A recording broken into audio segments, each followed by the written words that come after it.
I got to see Europa Clipper in the clean room. SpaceX is about to fly a booster for the 20th time, and the moon eclipsed the sun. Also, Delta, Blue, and Starship is going to fly soon. Just roll the intro. And here we go.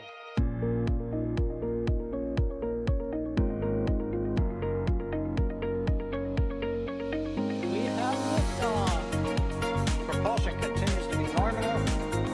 R68 chamber pressure looks good. Following up. Roger, planet. Water towers fly! Yes! Echo down to nominal. Flight downside FD off. Bring in FD off. It's orange! Oh my god! Decollage. Look at this! Put that in the big bag, 343 unfolds to go. Indeed. We rise together, back to the moon and beyond. This methane would be igniting the flare, correct? Yikes. You dead? Sure. We don't need any more of these.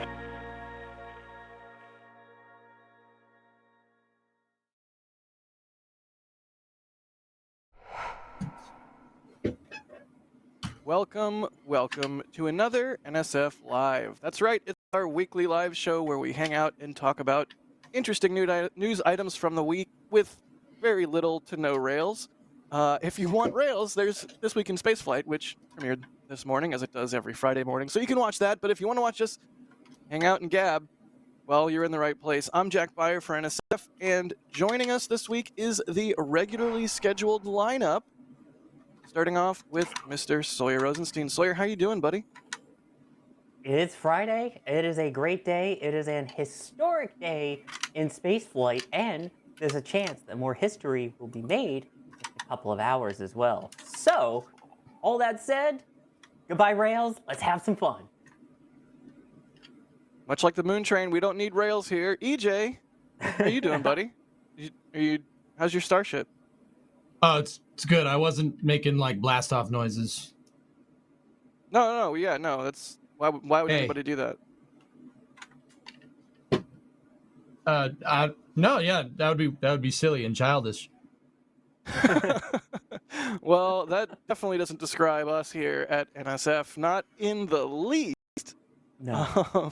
But as usual, if you have any questions during today's show, type them in there with the words at NASA Spaceflight, and we'll see your question pop up in some software that we have rolling in the background.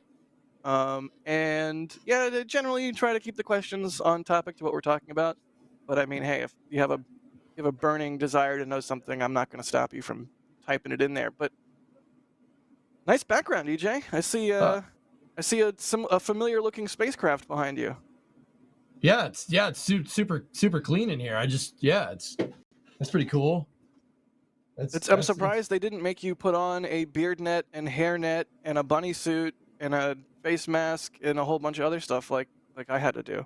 Like, you must be a very clean person. Hygienics is key. Yeah, although I gotta say, if you wear sunglasses indoors or something, all while wearing a bunny suit, it just makes you look that much cooler. So I don't know of anyone who would have maybe possibly done that going to see Europa Clipper or anything. Part of me feels like I probably should have gotten those sunglasses with clear lenses, which is a thing you can do, but then that defeats the purpose of them being sunglasses. But they're also cameras. They're cameras, Sawyer. So actually, multiple people, while I was in the clean room suiting up, were like, do you want to leave your sunglasses? And I was like, no, they're cameras. They're cameras. So, it's the future. No, I think people are just like, oh no, he's just a tool. That's all that means. It's fine. Right.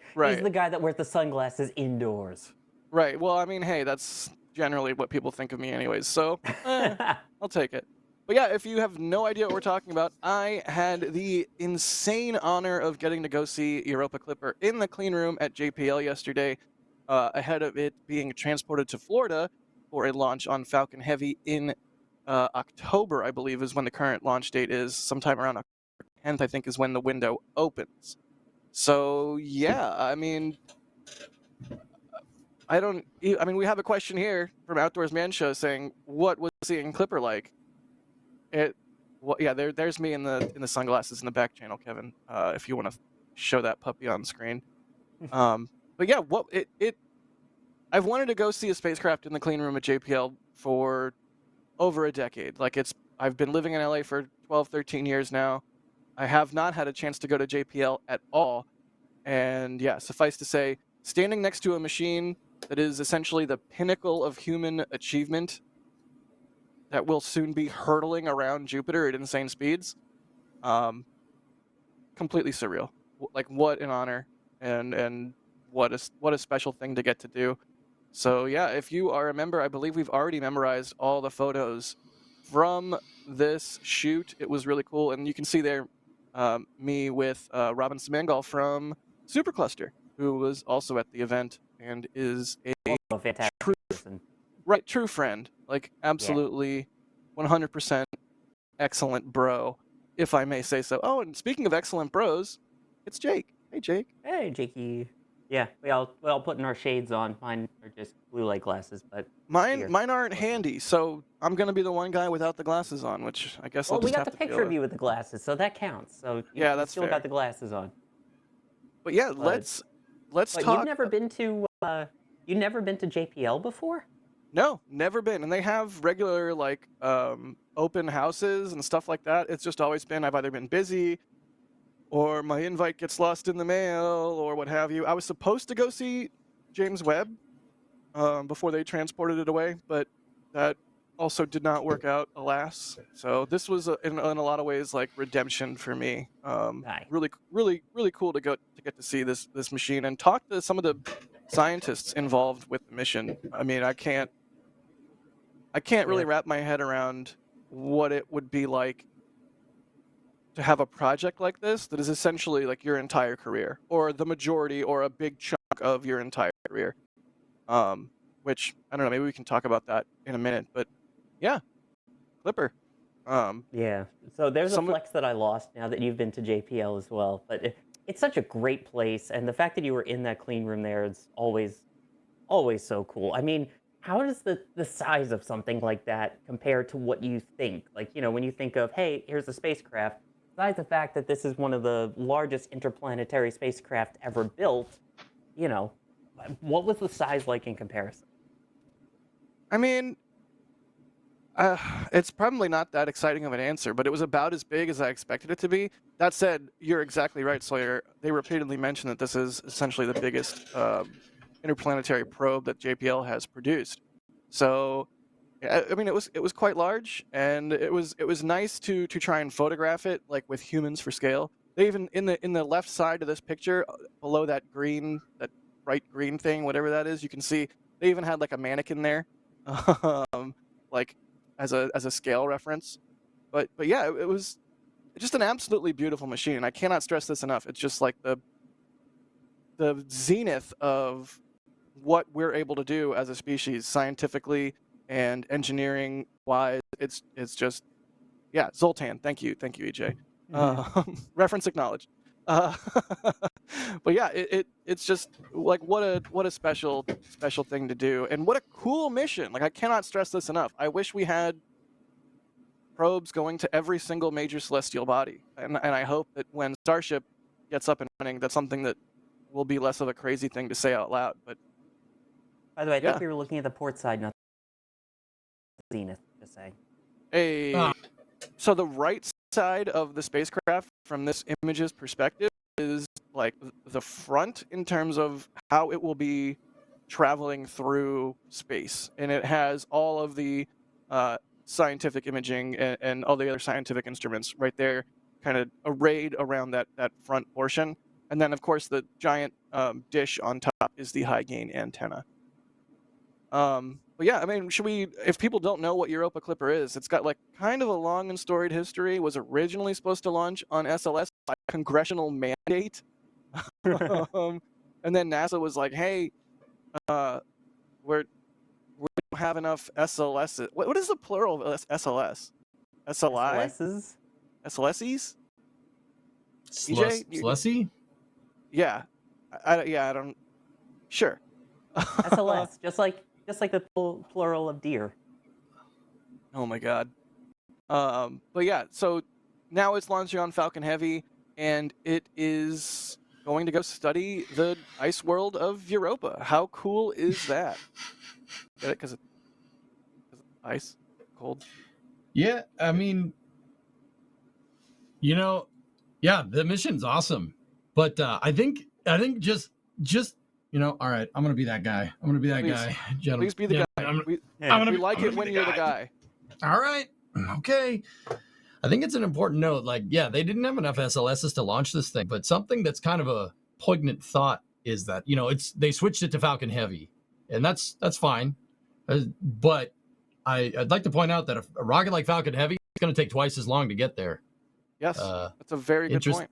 Interestingly enough, it's going to take twice as long, which is, I mean, I don't know. Can you put a dollar price on the science of getting it there faster, or just something interesting to noodle on? Because I mean, I don't really with Science Pros, I don't really care what rocket it launches on as long as it does launch. And it didn't look like we were getting that with SLS, but your transit time is going to be way higher with Falcon Heavy. Yeah. So this is a really good point, EJ. Hot take. Part of me kind of wishes it was launching on SLS just so that it would get there faster. Yep. That said, if we're getting enough money by launching it on Falcon Heavy to enable JPL to spend that money on other scientific endeavors, then I'm all for that. It just, I mean, I could yell about this for days on end. The human lifespan, I'm right, I always talk about this, is woefully short in the grand scheme of things, and that we only get like a handful of these sorts of missions every human lifespan. I mean, one of the project scientists I spoke to was talking about this as a generational effort. And on the one hand, it's like, yeah, it's cool that we can all come together and work on something like this and do awesome science. And on the other hand, it makes me mad. Like, I don't like that. I don't like that it's a generational thing. I don't like that we only get to learn so much in our lifetimes. If there's one thing that I could snap my fingers and change, it would be to accelerate these sort of projects so that we can learn, let's send another probe to Pluto. Let's send probes to every major body and learn everything that we can as fast as we can. How are we okay with how long it takes for these things to come to fruition? It just enrages me to an extent. I mean, I could rant about this for a long time, but hopefully that's the world that we'll get to live in once Starship gets up and running, and we'll get more I hope so. Orbital observatories, more interplanetary missions. I really hope so. But yeah, I mean, sorry, EJ, you triggered me a little bit. No, Yeah, it's fair. Couple extra years. I wish the couple extra years was not a thing. But I mean, I guess in the grand scheme of how long all this is taking, it's really kind of a drop in the bucket. Go now, ahead. I have a question for you guys, and I have a question for chat here. A lot of people say, "Oh, well, it's not going to cost as much as SLS. Falcon Heavy doesn't cost as much." I mean, yes and no. You're trading off costs for time here. Falcon Heavy launches it quicker, but it's going to take a lot longer to get there. Now, Jack, you said though, it's money diverted to other places. Is it though? Operational cost over time just is going to. I mean, do you think it'll push comparatively to if it launched on SLS and had a shorter transit time, right? It's something to take into account here. What do you guys think? I mean, I know the answer is going to be a resounding no, because I mean, I'm not sure if a lot of people in here know about the operations life cycle of any particular NASA program. Like, it does take operational cost accounts for usually about 50% of your total mission budget. Through the program life cycle, it's about 50%, and now you're doubling that 50%. So it's very. I mean, with this longer duration mission, you're changing things about the probe because it's flying on a much longer transit time, right? So that could potentially mean more time, more useful life cycle of this satellite is used for transit rather than scientific knowledge, right? Yeah, I mean, I get where you're coming from, and I do, like, clearly, because the transit's going to take longer, there will be greater associated costs with that phase of flight versus if they get there faster, right? I suspect that the difference in price between a Falcon Heavy and SLS is still like you're still in the green at that point, but it's a fair point to make. And I mean, like I said, I do wish it had launched on SLS. only time will tell, guys. And just so people don't get all bent out of shape, I'm just playing devil's advocate here, okay? Like, obviously, you'd want to, like we don't know when the next SLS rocket is even going to get launched, let alone have one for science. I was going to say, can I throw in a question here? Go ahead. Would SLS even be ready in time? So, by the time that Europa Clipper launches on Falcon Heavy and gets all the way out there, would it actually maybe be faster, considering we still have to get SLS launched and everything, Artemis program, then we've got to get Block 2 up and running, and then consider launching it. So by the time that thing gets off the ground with SLS, the way the current scheduling is, it's possible that it might already be at Europa. So that comes the question of, are we really saving time with SLS if SLS is still kind of in the position that it is? Here's the other thing too that I had forgotten, but the excellent Philip Whitehouse in chat brings up SLS had vibration issues thanks to the solids. I believe there was a figure tossed around that it would have cost in excess of $1 billion to in order to launch on SLS versus Falcon Heavy due to the vibrations from the solids. Like you get a smoother ride from Falcon Heavy. So, I mean, that's engineering, right? It's all a series of trade-offs. So hopefully the set of trade-offs that were picked were the right ones. I think they probably were. Wow, that was a conversation on the rails. What's wrong with us? Hey, rails, sometimes they exist. Tin Man says we're 50 years too late with our space exploration. We should be flying around Europa with astronauts by now. Here, but also, okay, this sort of dovetails into, why is it called Europa Clipper? Do you guys know why it's called Europa Clipper? No. It is called that because it's like the Clipper ships of yore, which I don't really know anything about, but I guess they would visit the same ports periodically, like over a series of a couple of weeks.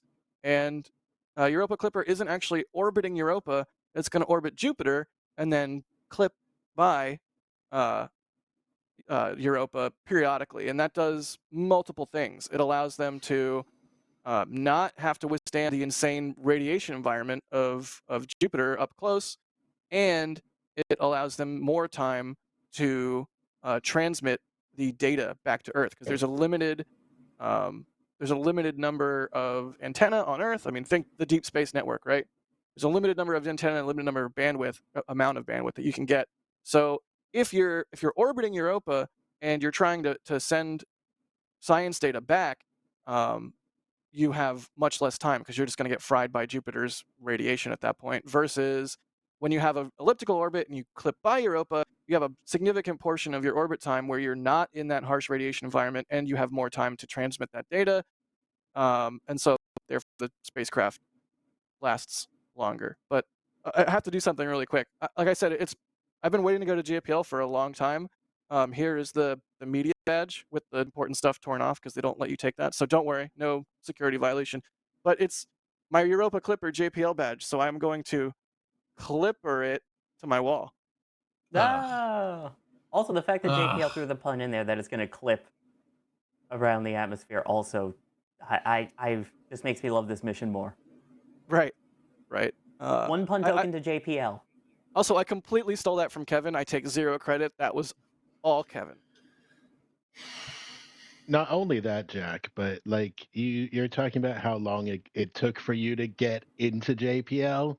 I mean, like, do we have to talk about the elephant in the room? EJ basically lives in the clean room at JPL. I do? Well, EJ's way cooler than me, so it's understandable. I mean, where are you right now? Look behind you. Oh, yeah. No, wait. This is a clean room? I go to the bathroom over there. In the corner. You go to the bathroom on Clipper? Don't do that. I thought that was a porta potty. Jesus. It's Europa Clipper, not Europa Crapper. Wow. Oh, We have sorry, reached- man. It must be deaf. I don't know if we've reached new highs or new lows, but we've reached something. That's a low. That's definitely a low.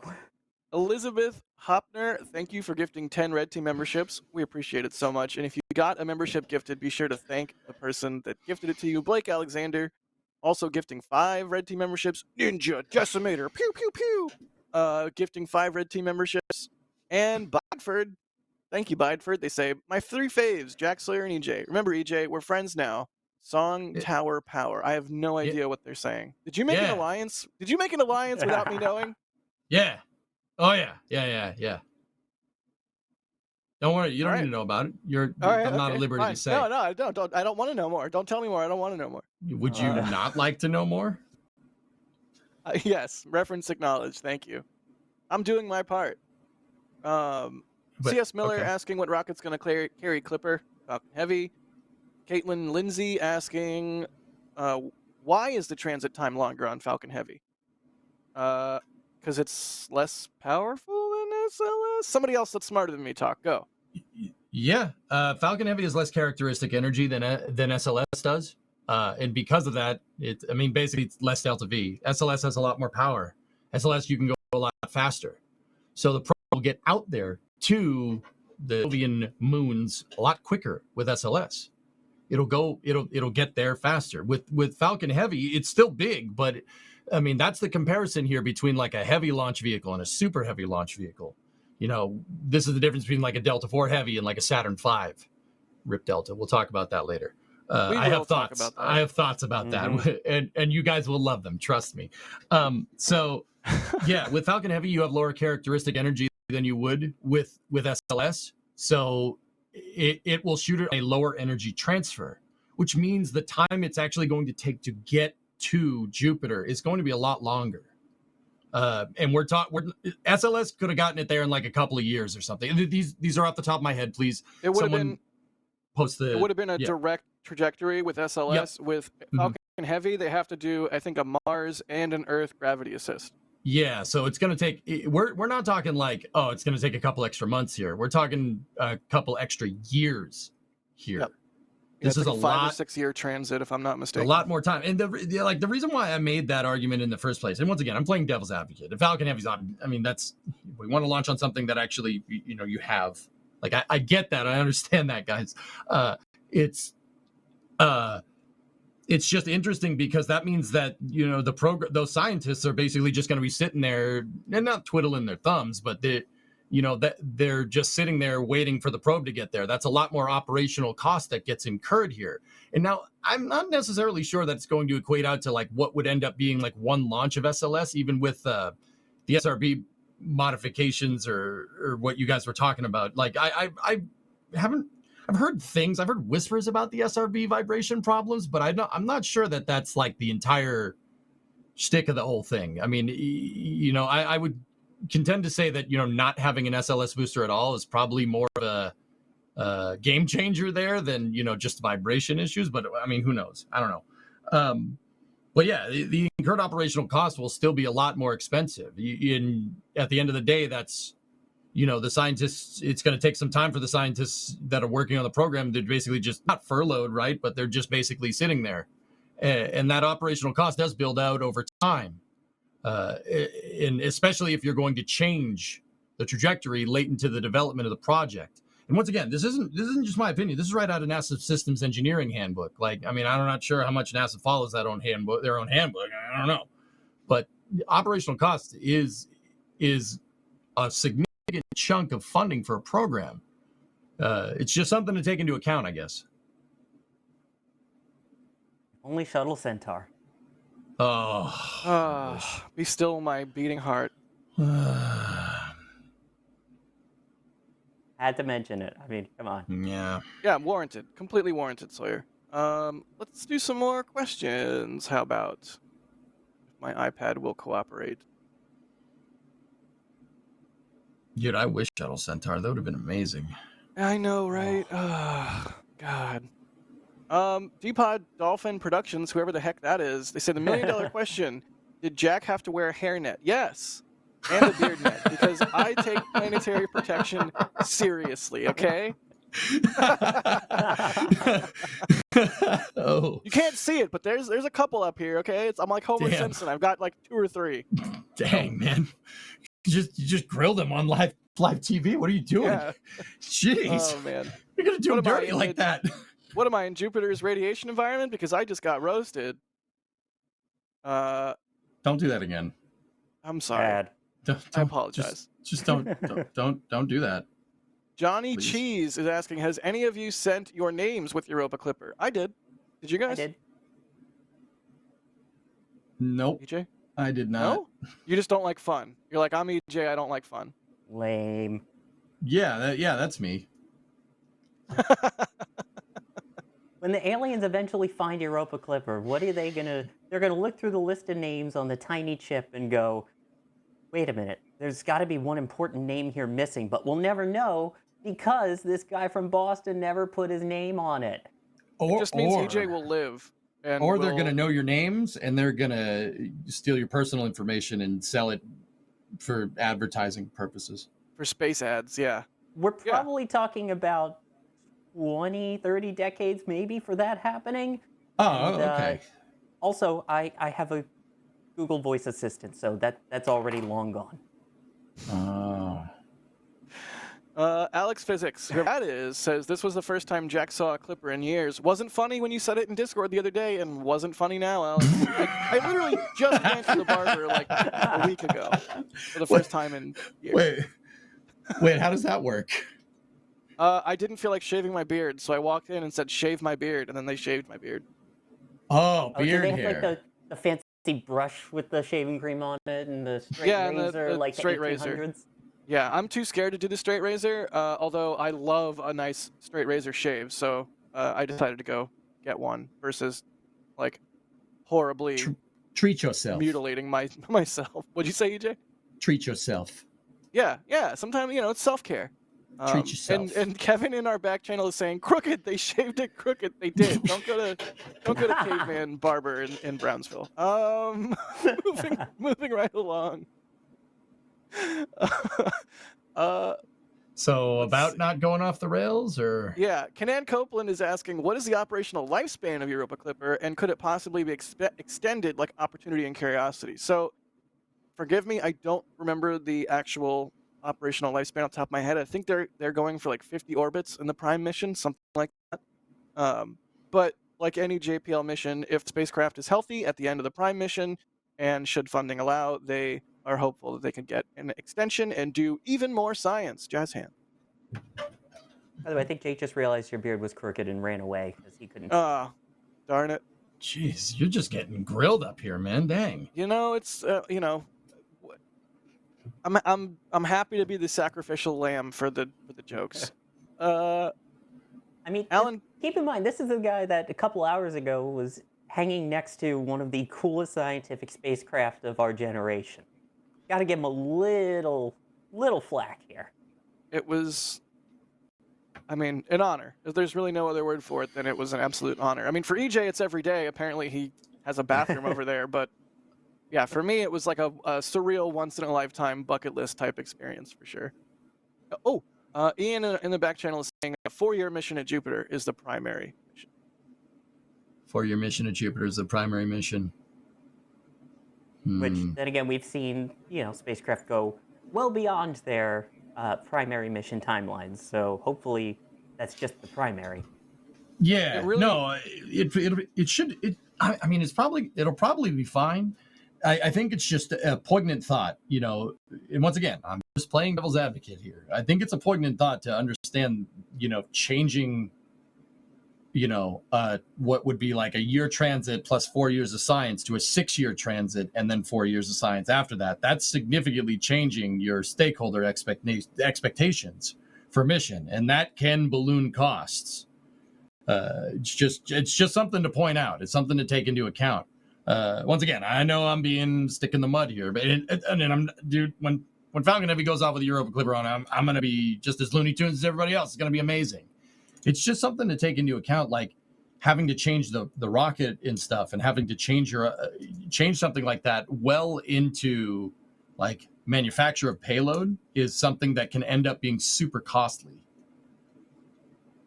Yeah. Alex also in our back channel pointing out that ESA's JUICE probe will arrive at Jupiter around the same time as Clipper, and JUICE launched like last year.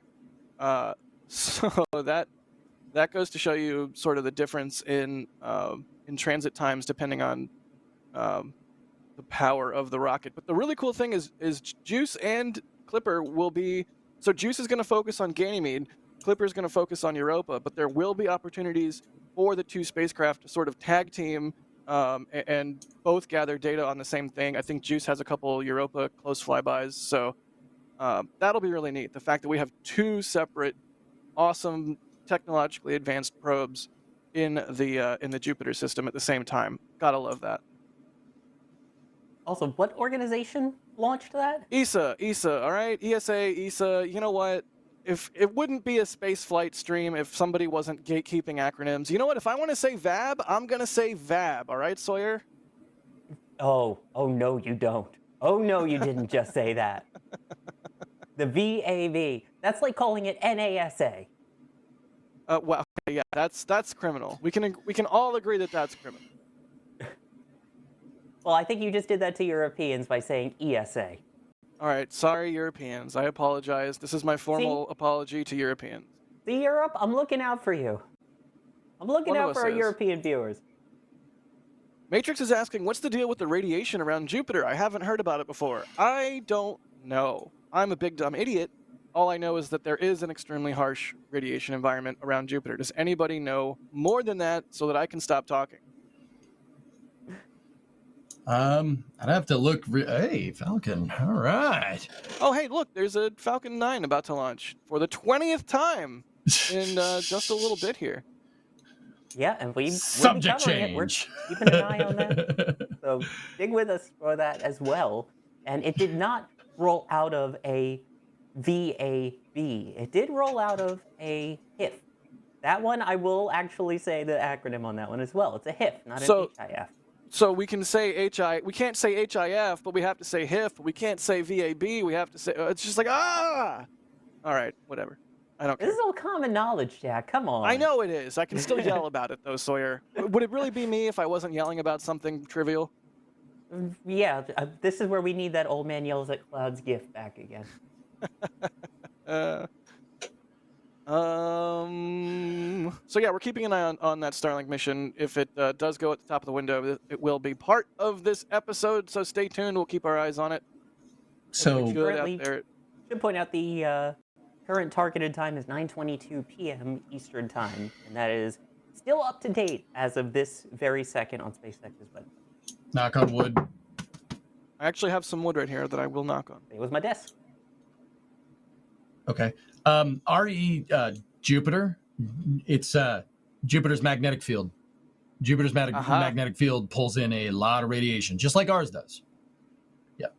It's, you're going to be skirting that. It's like the Van Allen belts on steroids. Yeah. Yeah, they had to encase the electronics in like a titanium cube in order to shield them from that radiation, which is just like absolutely wild. Jack, if we can pull up your pictures, the one that's like super zoomed in of all the wiring, you could see that these wires are like, they are very, very shielded against like EMF and stuff. Like they're thick. I don't even know what like mile insulated wrap or something. Like, I'm not even sure what that is, but all I can tell you is that it's almost orange. It is orange. It's orange. It's also beautiful. Like, can we take a second to admire the cable management here? The cable management is ace. Chef's kiss. I'm just gonna be quiet. I don't know. We might get demonetized because I don't know if this is bro. This is illegal. Right. I'm just looking at all the cables on my desk right now in shame. Are those zip ties? They're space zip ties.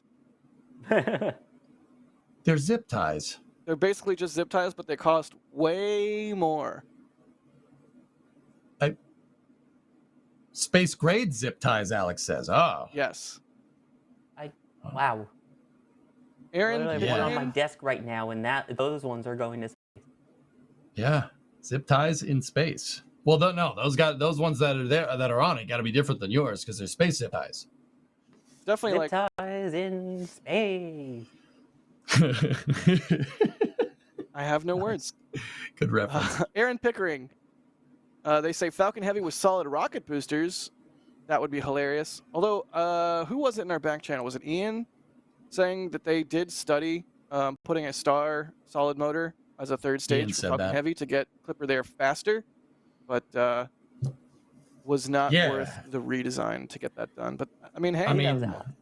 yeah. Oh, it was Alex. I'm sure it was Alex. I always get Alex mixed up with other people. It's very on brand for me. Oh, it's Ian. It was That's Ian. what I Haha, said. Take that, Sawyer. I said that. Adrian is not really asking, but more commentating, saying a Clipper ship was one that carried cargo, but was noted for being particularly fast. A prime example of it is the Cuddy Sark, currently in Greenwich, London, which I'm assuming I'm pronouncing completely wrong because who knows how you're supposed to pronounce these words. But I What? believe you just leave syllables out, so Greenwich. Wow. Apparently, it's 100% correct according to Ryan Caden. Hey, I made Ryan proud. First time in my life, baby! Well, wait a minute. Wait a minute. This implies that there's some difference in saying Greenwich over here. There's Greenwich, Connecticut. We say it the same way. Yeah, it's Greenwich. Yeah. Greenwich Mean Time, Greenwich, Connecticut. Oh, now Crispy wants you to say Leicester. I mean, I'm sorry. I already broke that one. Yeah, it's Leicester. Hey, Ryan. I've been to Leicester, so I know it's Leicester. That's Hey, Ryan. Worcester. Worcester. Now we're just saying Worcester. What the heck did you?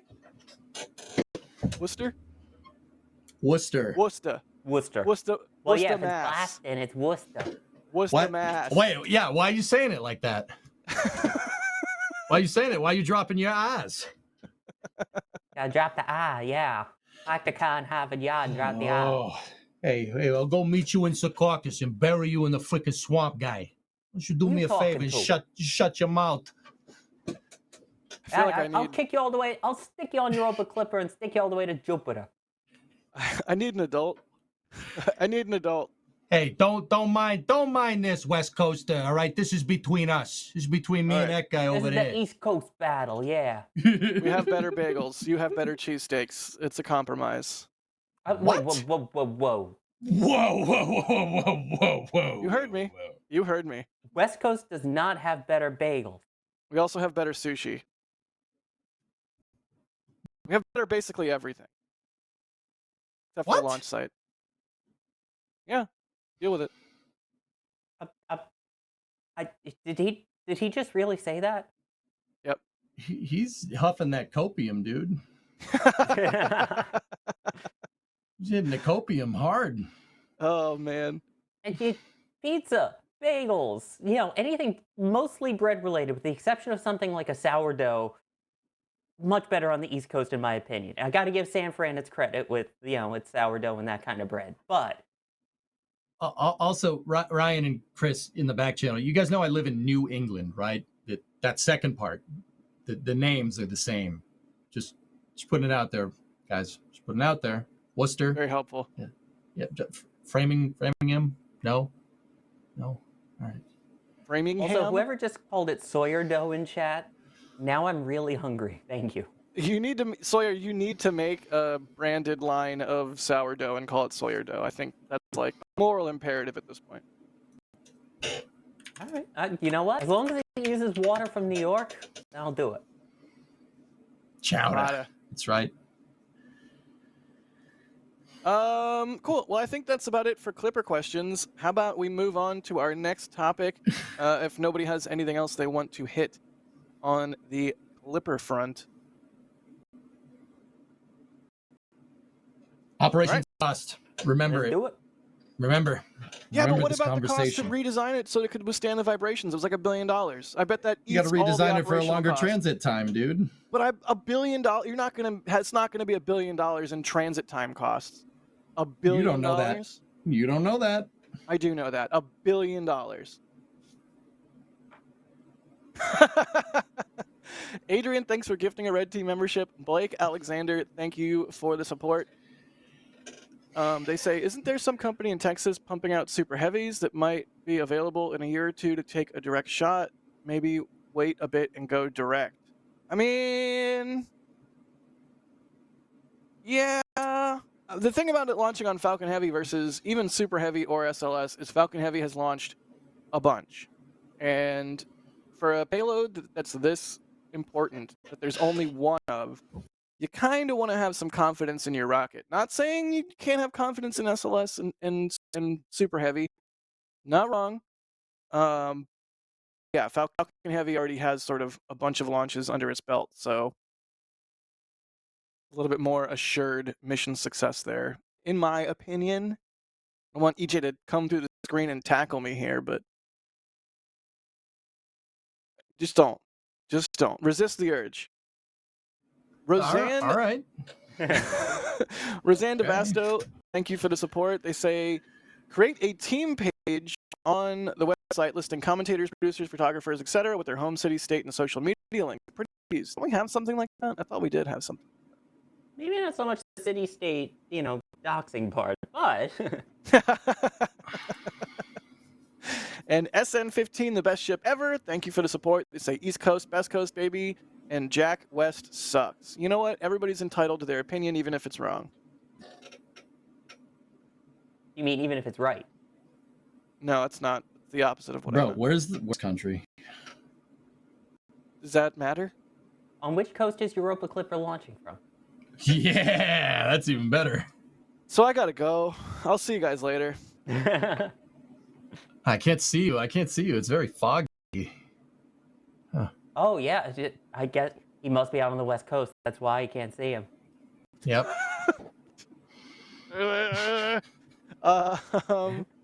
Cool. So what should we talk about next? EJ, you said you had Delta 4 Heavy thoughts. Do you want to rant about Heavy a little bit here? Let's go. Oh, yeah. I'm just going to push everybody's buttons today. Oh, You ready the for East this? Coast argument to the Delta argument. Yeah, it's going to be good. SLS is Delta 5. Not wrong. Agreed. Yep. Oh. Surprisingly, we agree. Oh, all right. Sweet. Yeah. All right, no, I'm kidding. No, we're good. We're done here. Next. Let's go. Next one. But yeah, in all seriousness, we did finally have the final launch of Delta 4 Heavy launching, what was it, NRO 70? Was it 70, Sawyer? 70, yes. And yeah, it was a beautiful launch. We got some beautiful imagery from our folks in the field. D absolutely killed it with some slow-mo. Max killed it with the photos. Julia killed it with the tracking camera. Yeah. Yeah. This Absolutely beautiful launch. Sawyer killed it with the photos as well and the remotes. And Sawyer is my favorite human, and he's the best. And I'm not being pressured into saying this, and I'm not a terrible person for not mentioning him right off the bat because I suck. Oh, wait, no, Kevin, you weren't supposed to cut to me with that. That's very true. But yeah, I mean, it's a little bit of a bittersweet launch because what a beautiful rocket. Seeing it crawl off the pad is just so beautiful. And that's the thing. It's one of those where we were getting up there to set up remotes. This was after all the stuff with the Eclipse. 2:45 in the morning. We're out there in the dark setting up remotes, and you're like, all right, is it really worth it? But then you remember, the last one. Getting out there, seeing that beast. The second that thing ignited, it's like, you know what? I'm going to put on the craziest show that you have ever seen. And again, I've seen dozens and dozens of launches at this point, and that, I think, is one of, if not the loudest rocket launch I have ever heard. I mean, we were 1.8 miles away. It just lit up the sky, lit itself up first, lit up the sky, and it just kind of took its time leaving. Like, this is my final show, so I'm going to make it last. And that's my awesome. Gosh, did it last. The sound was unbelievable. This was one, normally I like to describe Delta 4 Heavy as the one that you hear, but you don't really feel. It's the loudest rocket, but it doesn't really rumble your chest. This one rumbled everything. It was that I'm going to give you that final show of a lifetime, and my gosh, I was glad I was there for it. so loud, so bright, so clear, just poking through the clouds like that. As you can see there, little cloudy haze towards the end just made it that much more beautiful. I could wax poetically about this for another 20 minutes, 20 hours probably, but that rumble, that light, that view, that is the ultimate send-off I could think of for any rocket. So goodbye, Big Orange Rocket. You put on a heck of a show to leave. Oh man, I think we should I think we're done. I think Sawyer just pretty much summed it up.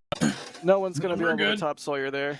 Sawyer, did you get any of your prints in the old metal print shop from this launch? Have to talk to Adrian. I don't think any of mine made it in, but there are definitely some fantastic shots at shop.nasaspaceflight.com from the other team members as well. But I feel like we need some kind of merch that says Rumble Everything that's Delta associated. Like maybe a Yeah. T-shirt with the Delta 4 Heavy on it and just says Rumble Everything. I don't know. It's a good catchphrase. You have a way with words, Sawyer. My other favorite part was just when you listen back to the launch itself. You could hear Julia scream with joy as it went off and the sound hit. And I'll be honest, I was probably going to do the same thing, but by the time it hit, it just took any single words I had out of my mouth. My body just went, nope. You got nothing to say. I ain't screaming. I am in such shock that just listen, enjoy, and that's what I did. Finally, eventually, my body let me scream and go, oh my gosh. You know, it was so loud. Someone next to me was just like, it was so loud. That's really loud. I'm like, oh my God, yes.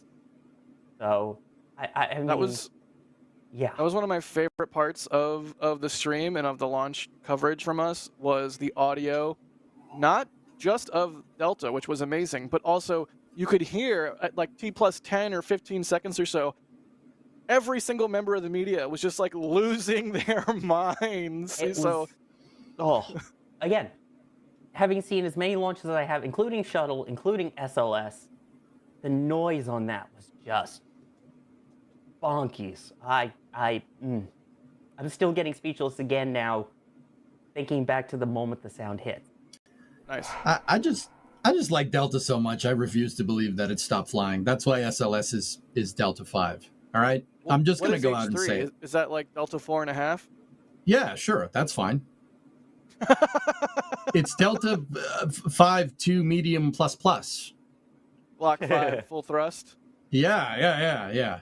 Hey, look, man. If Delta 2 to Delta 3 to Delta 4 was enough to keep the Delta naming convention, Delta 4 heavy to SLS, same upper stage, that's enough. That per Delta's own naming nomenclature and patterns through that family of rockets, going from Thor Able to Delta A, B, C, D, E, F, G, and then you have 7,000, 8,000, and 9,000.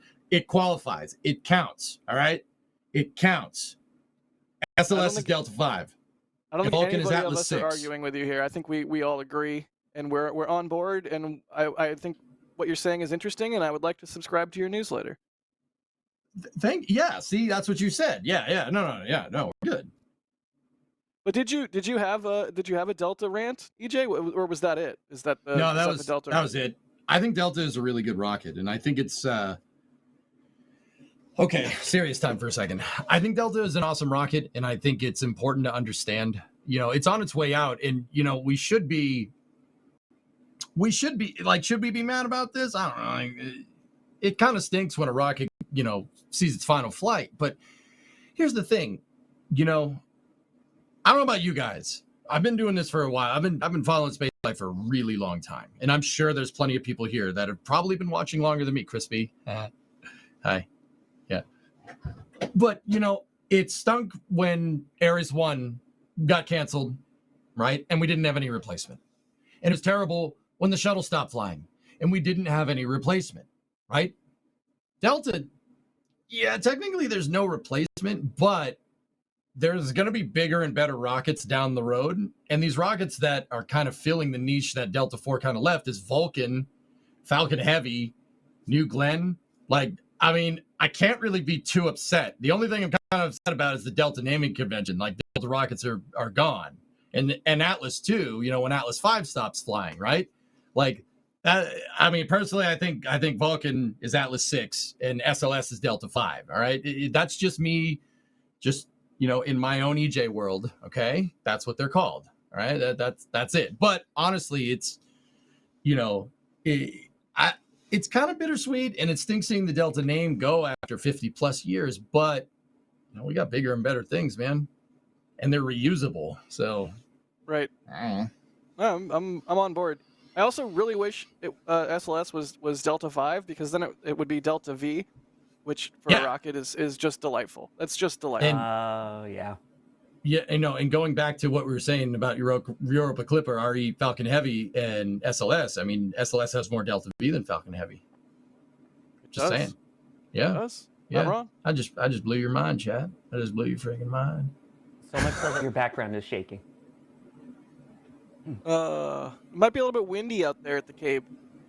Wait, you're not in the clean room anymore. You're at the Cape now. I can teleport. I have a TARDIS. Oh, okay. Duh. I should have known that. Yep. Which interior, though? All of them. Hey, I'm happy that the new TARDIS interior finally is wheelchair accessible. So better be that one. 'Cause I'm flying with you. Can I throw a grenade? I don't really care for Doctor Who. You don't what? I don't really enjoy what? that show. You don't. Oh. I mean, to be fair, I haven't really given it a solid chance, but yeah. Sorry. Can't be associated with this stream anymore. I'm sorry.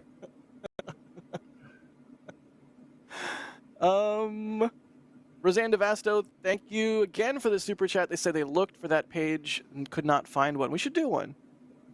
Musical Wolves, thank you for the support. They say, which coast has launched more Delta Heavies? East Coast. Oh, that's a good question. I don't know. I'm pretty sure it's the East Coast. I'm pretty sure. Just the defeated look, I think, answers that. Pretty sure it's the East Coast.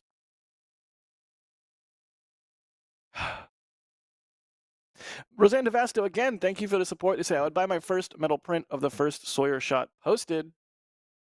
All right, well, store team, get on that. I'd rather be flying an X-Wing. Thank you for the support.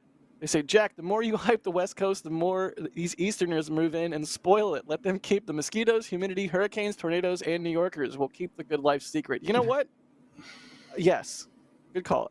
I'd rather be flying New Yorkers. Good deal. Well, yeah, Delta. No more sad noises. Any other Delta thoughts? No. SLS is Delta. Stop. You need to turn that frown upside down. Sorry. My bad. Yeah, Delta. Blame Adrian for my print not being there, but I mean, Max and Julia and all of them got some amazing shots. Please go check out the shop for some of their amazing print work. They did a phenomenal job capturing this beautiful, beautiful final launch, and they really captured the send-off of this beautifully. And poor Adrian in general. I mean, that was Adrian's favorite rocket. I don't know. Everyone just have to make sure he's still okay a couple days later of being like, not having Delta 4 launches on the schedule. Right. Alas. We have a random question here from Michael Bertoldi. Not in the document list, so sorry, Kevin. But they're asking what our thoughts are on Project Hail Mary's book. Because Project Hail Mary is going to be a movie with Ryan Gosling, and it's going to be amazing, and it's such a good book, and it's better than The Martian. That's what I think about. I'm really excited. Sawyer, you've read Project Hail Mary, right? I have, yes. I loved it. I've read it twice. How would you say it compares to The Martian? Same author. Yeah, it's both Andy Weir. It is very different in terms of what it's about. I don't want to spoil too much from it, but I mean, the other one is sort of a story of human survival and being stuck and, you know, that kind of yearning to go home. Whereas this one is more of a, you as the reader are also trying to figure out, wait, what exactly is going on, as that main character also kind of remembers, hey, this is how I got to where I am. And as I deal with this random thing that is now at my spacecraft as we're all the way out here, I'm trying not to spoil things, but Yeah. I'm looking forward to it, but at the same time, it's such a good book that I don't want them to ruin it. Yeah, I'm worried about that. Although I was so happy with The Martian that hopefully they are able to do Project Hail Mary justice. And if you can, absolutely read Project Hail Mary, and if you can manage to go into it completely blind, like the less you can know going into it, the better. But I cannot recommend that book enough. Absolutely one of my favorites in recent memory. I will say I'm very interested to see how they handle the additional character that is Yes. not Earthbound. Yes, I am. We might have said too much, but yes, I'm also curious how that's going to play out. Fingers crossed they do it right. All right, well, I think at this point we should check in with the field on NSF Live about the impending Starlink launch featuring the 20th flight of a booster for the first time. Julia is out there. Julia, do we have you? Why, good evening, Jack, and hello, Team NSF Live. I am out here at Rotary Riverfront Park in Titusville, and it is a gorgeous night for a launch and an even better night for the first 20th launch of a Falcon 9. What booster is that, Julia? It is booster 1062, which when we get a little closer to launch, we'll get a little more in depth as to what flights this booster has had. But I'm just going to give you a like a sneak peek. This is kind of my second favorite booster, first being 1058, okay? But this is my consolation prize booster because this was the Inspiration 4 booster. And that was a really special mission to me. And so this booster just actually sent 8 people to space and is a pretty good second to 1058. And guess what? When this one lands, we're going to be positive, of course. When this one lands, there's a good chance this could go for a 21st. That's remarkable. Fantastic. I want to believe. I want to believe, Right? Julia. Yeah. Somebody Photoshop Falcon 9 into the X-Files meme. That's I want to believe. We all That's a want good to believe. idea. It's a good That'll be idea. We should put perfect. that on a T-shirt. Julia, what's the weather out there like today? Jack, there's not a cloud in my sky right now. I have a beautiful crescent moon behind me as the sun is setting, which means, unfortunately, I'm going to answer this now, we won't see a jellyfish because right now is actually the prime light. But a cloudless sky is like absolutely perfect. Light breeze, no bugs that usually torment Max out in the field. Now, I can't speak for Dee out there. That grass is a little more wild than the grass I'm at, but this is a beautiful night for a launch. Max is just so sweet. The bugs can't stay away from him. although I will admit it is just chilly enough by Florida standards, okay, that I do have my my NSF zip up on. So Nice, representing the crew. Awesome. So, Reminds me, Julia, I order mine. so I do Julia, believe what, this photo what is you're from saying? D. Yeah, Excellent that photo is. showing Mhm. sunset there. Sorry, EJ, go ahead, please. No, I was gonna say, Julia. So you're telling us there's no fog at the launch site, huh? Oh my God. no, East Coast, Best Coast. Yes. And let me look anyway. here. Is Alex? No, I don't see Alex in. Oh, wait, I do see Alex in comms, but I do have a little bit of an I told you so that our first booster would happen in April. And that was just my gut instinct. I didn't go off Nice. numbers. Haha. Let it be known that Julia It's gets the being okay. right points. Aw, that? Alex, I Julie- still love you. I just wanted to say for once, I was right and you were not. In your face, Yeah, Julie- Alex. Julie made an on-air prediction of it and she was only off by a week and a half. April So 2nd was my prediction, so I am feeling pretty good about that right now. As you should. As you should. So you can see the clock there in the upper left-hand corner.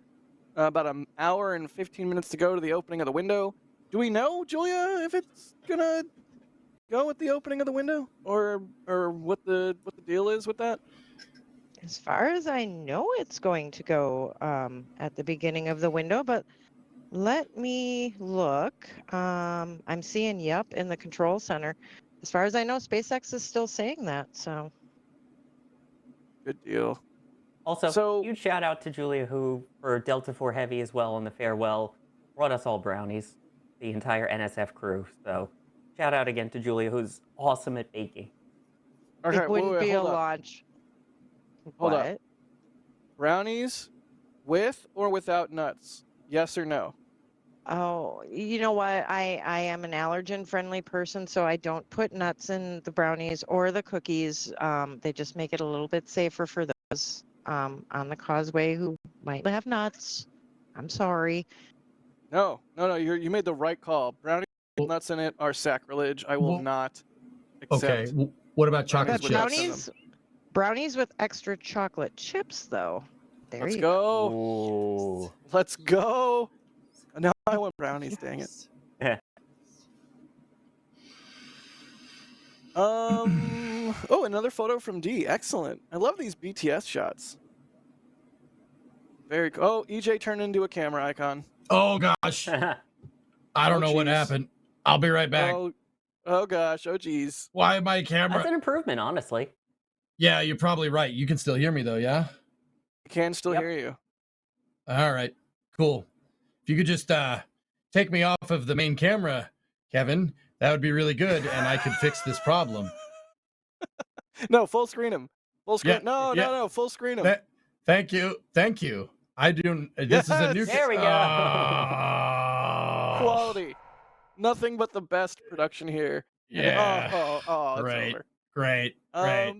I'll be Hey, right earlier back. Kevin was trying to catch me having a quick snack, but Yeah. didn't win. Yeah, for once it wasn't me eating on camera. Well, he caught me nice yawning change a of second pace. ago, but yeah, here. I'm gonna drop out for a second. I'm gonna try to fix this. I'll be right back. All I right. think I just found out the advantage of being in the field. Although once upon a time in our early live stream days, I used to do this on Discord live with video. How long Yes. ago was that? Oh Wow. man. Way back. That would My, be how far we've come. demo mission 1. Or no, demo mission Whoa. 2. Sorry, yeah. Live from US 1. Love it. Whoa. That's going way back there. Yep. Space Pope, thank you for the support. Space Pope. They say, Jack, even though you are outnumbered, you will always have a Pope in your corner. Thanks, Space Pope. You're my Oh. favorite reptilian. Cool. Well, while we wait for EJ to get back, I can say all the things that he would disagree with. Let's start off with train good, car bad. Yes. My definitely. Land Rover is a truck. It sure is. Let's see. West Coast, Whatever Best his Coast. position is on stubby nozzle, we go against. Yeah. Correct. Well, unless he likes or does not like it. If he doesn't like it, then we agree. I hate that thing. Huh. Yes. Okay. All right. We'll give him that one. Okay. Victory. Yeah. So let's just mosey on over to our next topic. How about a little? You probably missed it. You probably didn't hear about it. You probably aren't talking about it or anything because it was dominating the news cycle for days. But yeah, Moon moved in front of the sun. Yeah, it was pretty cool. I don't think you could have been described any better right there. No, it really was truly exceptional and extremely stressful. You can see Kevin is cycling through some of the shots from different folks on the team. Here's an excellent shot from D. But those clouds, man, those clouds were not fun. Yeah, We they were all were they were tricky for a lot of people. So I want to hear, Jack. I want to hear your story because you ended up with some killer video. thank But you. how did you get to that point with the leading up to like the day before and day of and all the changes? Because you were going to be somewhere totally different. Yeah, so my plan all along had been to shoot from McGregor, which was right on the center line, and I was thinking I could get some kind of cool composite shot, maybe with a tripod stand in there or something. But yeah, clouds did not play nice. So at the last minute, I diverted to Fort Worth and joined Dr. Holly. Hi, Dr. Holly, at the Fort Worth Museum of Science and History, which was a real treat. So it was some cloud cover, but honestly, it wasn't enough that I felt like it did anything other than add to the image. Um, and it's crazy because for a period of time there, totality was completely clear, and then like the second half of totality, yes, you can see the clouds there. Let's go! I did not realize this video had audio. I sort of wish it Neither did. did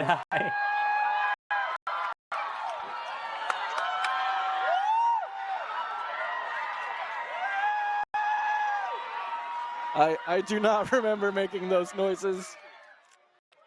I do not admit to that being me.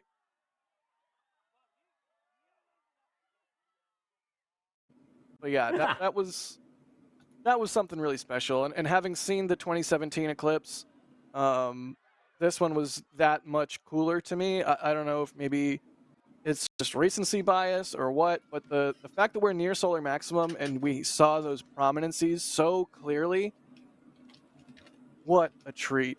And yeah, that was one of my favorite NSF streams I think we've ever done. Just the fact that we were able to deploy so many people and so many assets.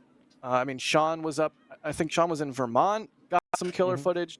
Even Das and Alicia and Ian up there in Rochester did fantastic work. I know they got clouded out, but they also got the added bonus of seeing the moon's shadow approach them, which for me personally has been on my list of things that I really want to see when it comes to a total eclipse. I've heard that that's a thing that you can witness when the conditions are right or when your location is right.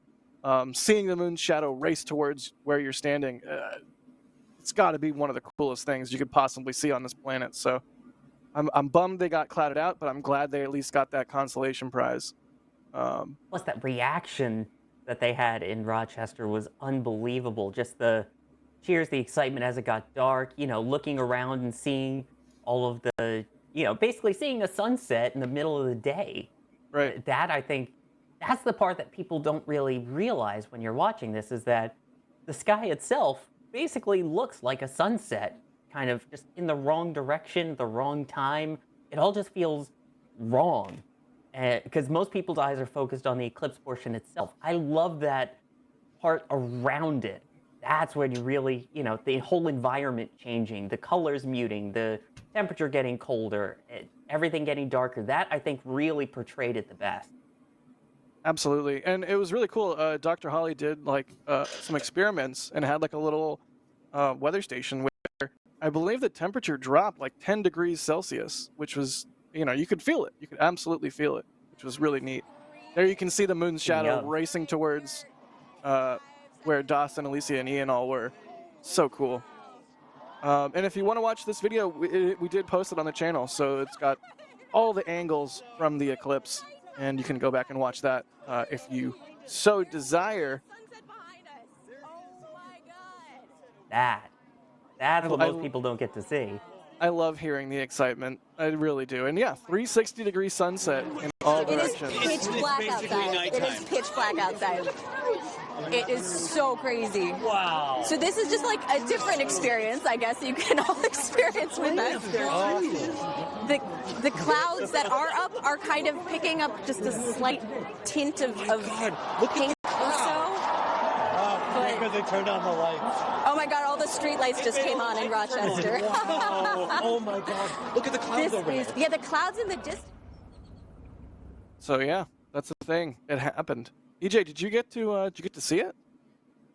I I had to stay home, so I got 95% partiality, which I know is not full totality. I get it.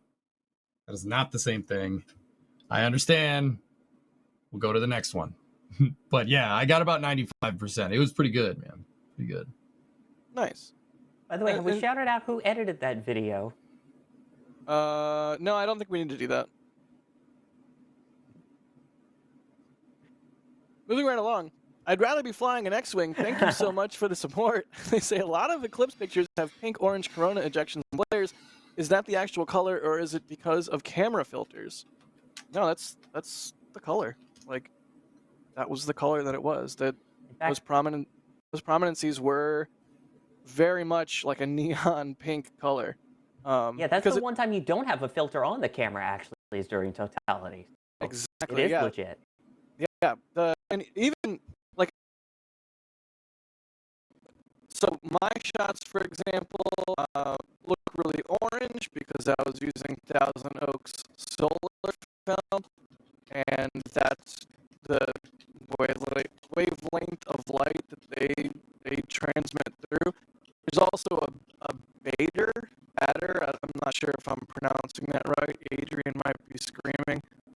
But the Bader solar filters, it's much more white light that comes through. So personally, I don't prefer those. I go with 1,000 Oaks. That's just me. Everybody has different preferences. But yeah, at totality, you take the filter off. So it's what you see is what you get. Like that's what you would see with your naked eye. It's really quite remarkable. What a special thing to have happened. All right, Ryan. Ryan edited the recap video. Okay, there. Are you happy, Ryan? Which Ryan? Hayton.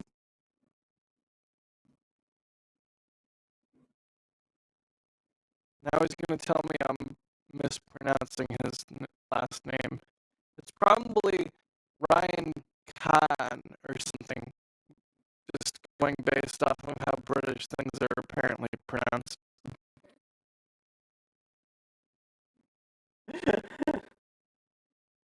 Ryan says he's somewhat pleased.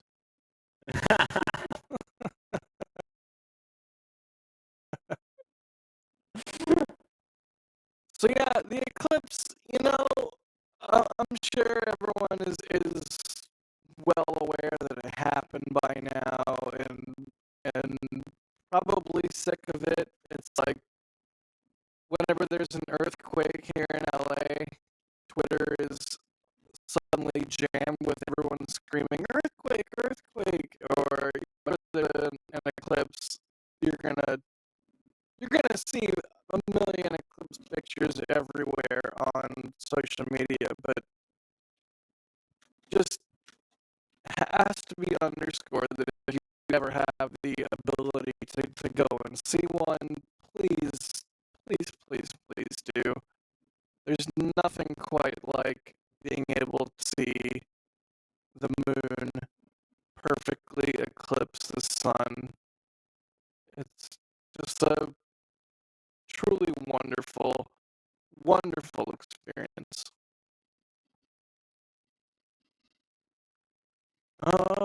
Let's see if we have any eclipse questions.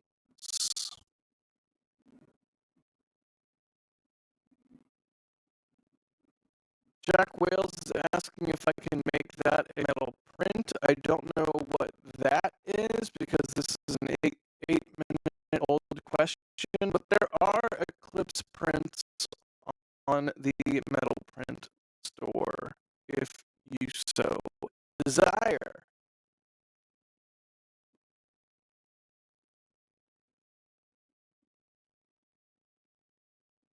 Let's see.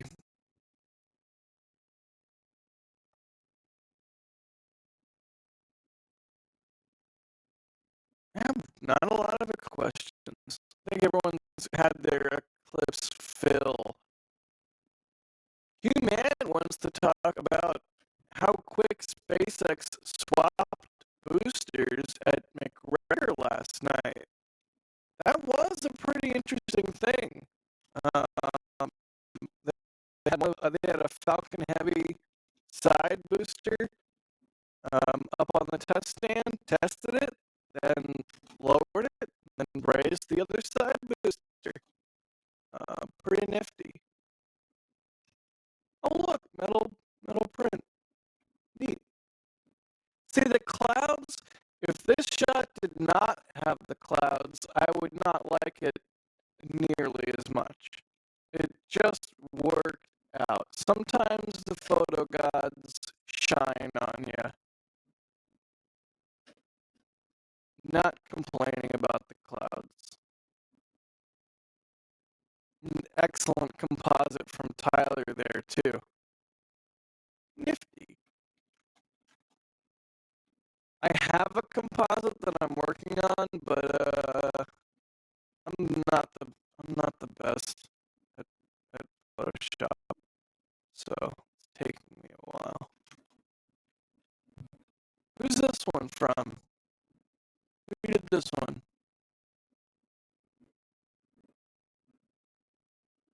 Sean. Photo by Sean. Oh, that one's from Sean. Heck yeah, that's a great shot. So yeah, if you are desiring of a metal print, be sure to pick one up, and definitely know that whichever photographer's print you grab, they get a portion of the sale, and they absolutely appreciate it from the bottom of their hearts because it helps defray the cost of lenses and filters and gear rental and travel. It's the whole thing. So go go buy Sean's print.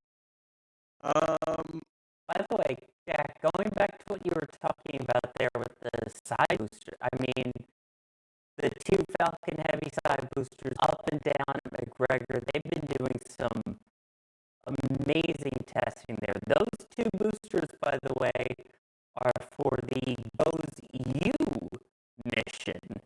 And I think it's time for you to GOES into a different type of engine that's being tested down at McGregor, and something very special. Indeed. EJ, are we gonna? Are you going out for a pack of smokes and never coming back? Yeah. No, I mean, I can stick around. I'm just having some technical problems on my end. Something's not doing. Something's not stirring the Kool-Aid over here. So Uh-oh. I might bug out for now. I might be back though. All right.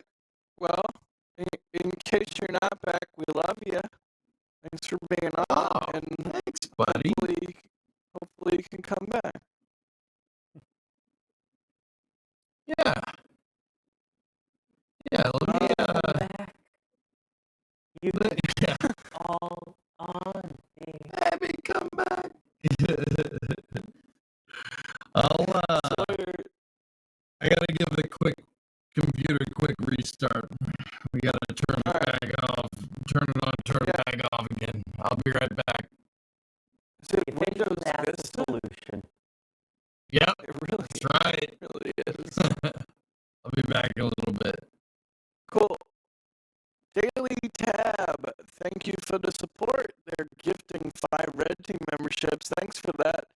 And, oh God, I always hate saying this user's name. I don't hate the user, I just hate saying their name. Snot Garden. Who? Why? Why not? Why? Why? It's so graphic. Snot Garden, thank you for the super chat now and always. One of those names that pops up all the time. They say, love the eclipse coverage, the rocket coverage, and always us appreciate Sawyer's wordplay.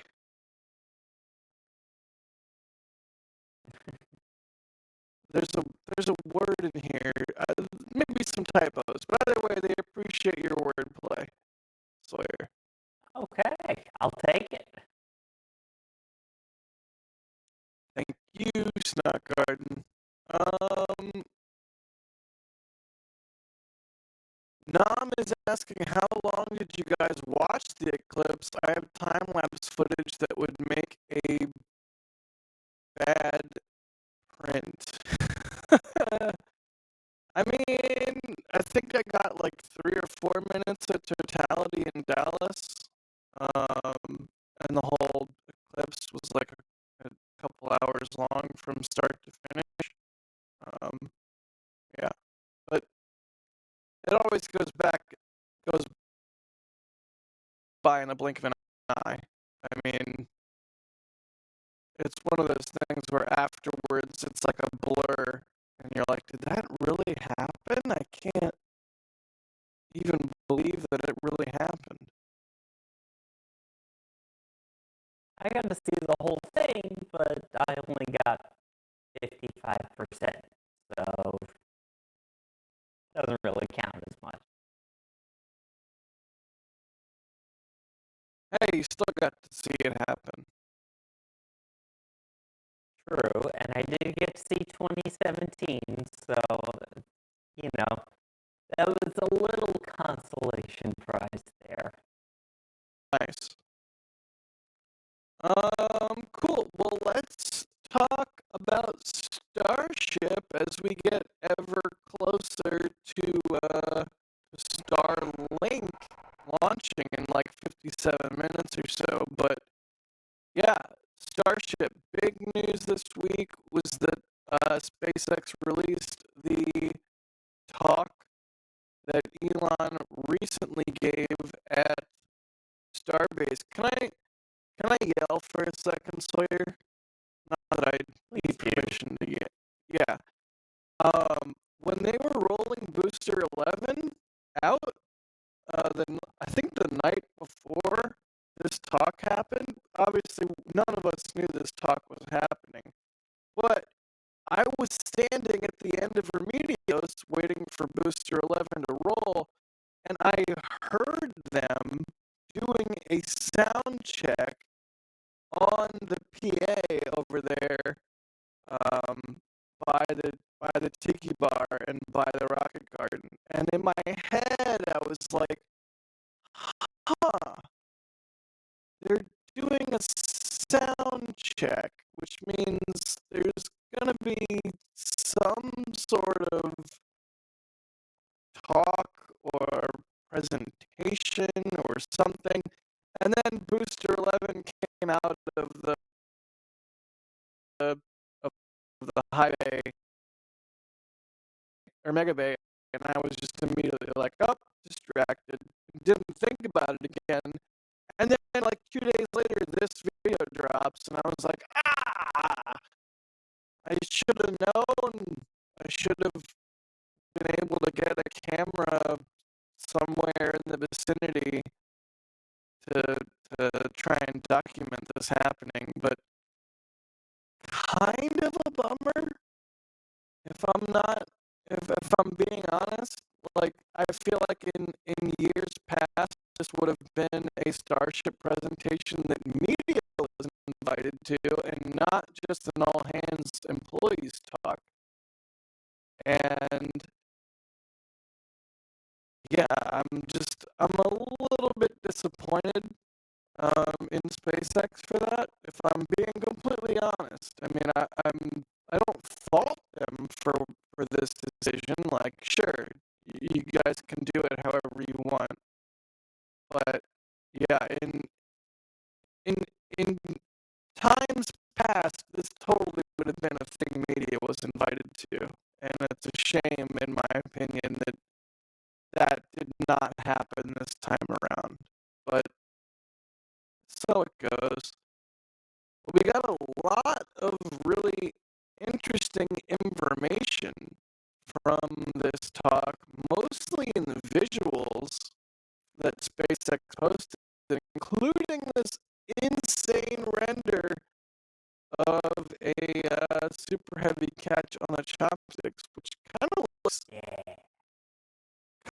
completely different than I think a lot of us expected it to look. I expected it to come in much more vertically with much less of a horizontal component, and jury's kind of still out on how accurate these these renders are. Sometimes they're startlingly accurate. Sometimes they're very clearly just like a notional render.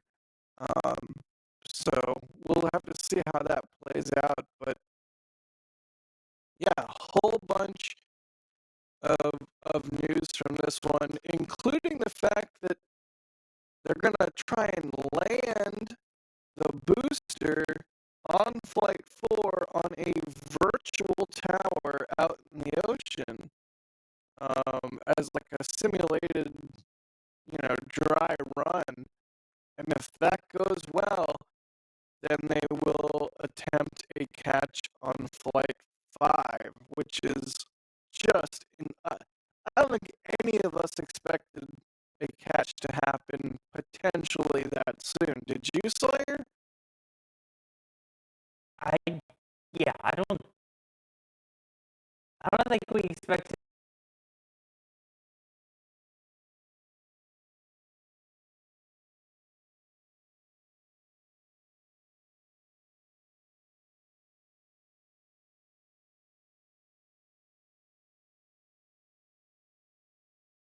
Yes to yes.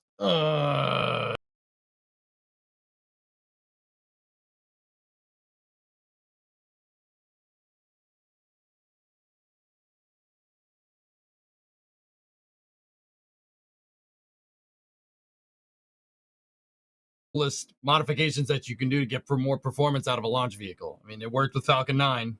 Right. It definitely worked with Delta as well. Like, going back from like Thor to Delta, right? That definitely is a way to do it. That being said, yeah. No. No. Right. No, thank you. I actually, dude, real quick, I want to point something out. If you look at that, can we bring up that PowerPoint card with the long Starship on it? And also, I'm very hungry too now. Thanks for that one, Gus. I appreciate it. I'm honestly kind of enraged. Also, So- Kevin, we're cutting off the offal there. You need to scooch it to the left.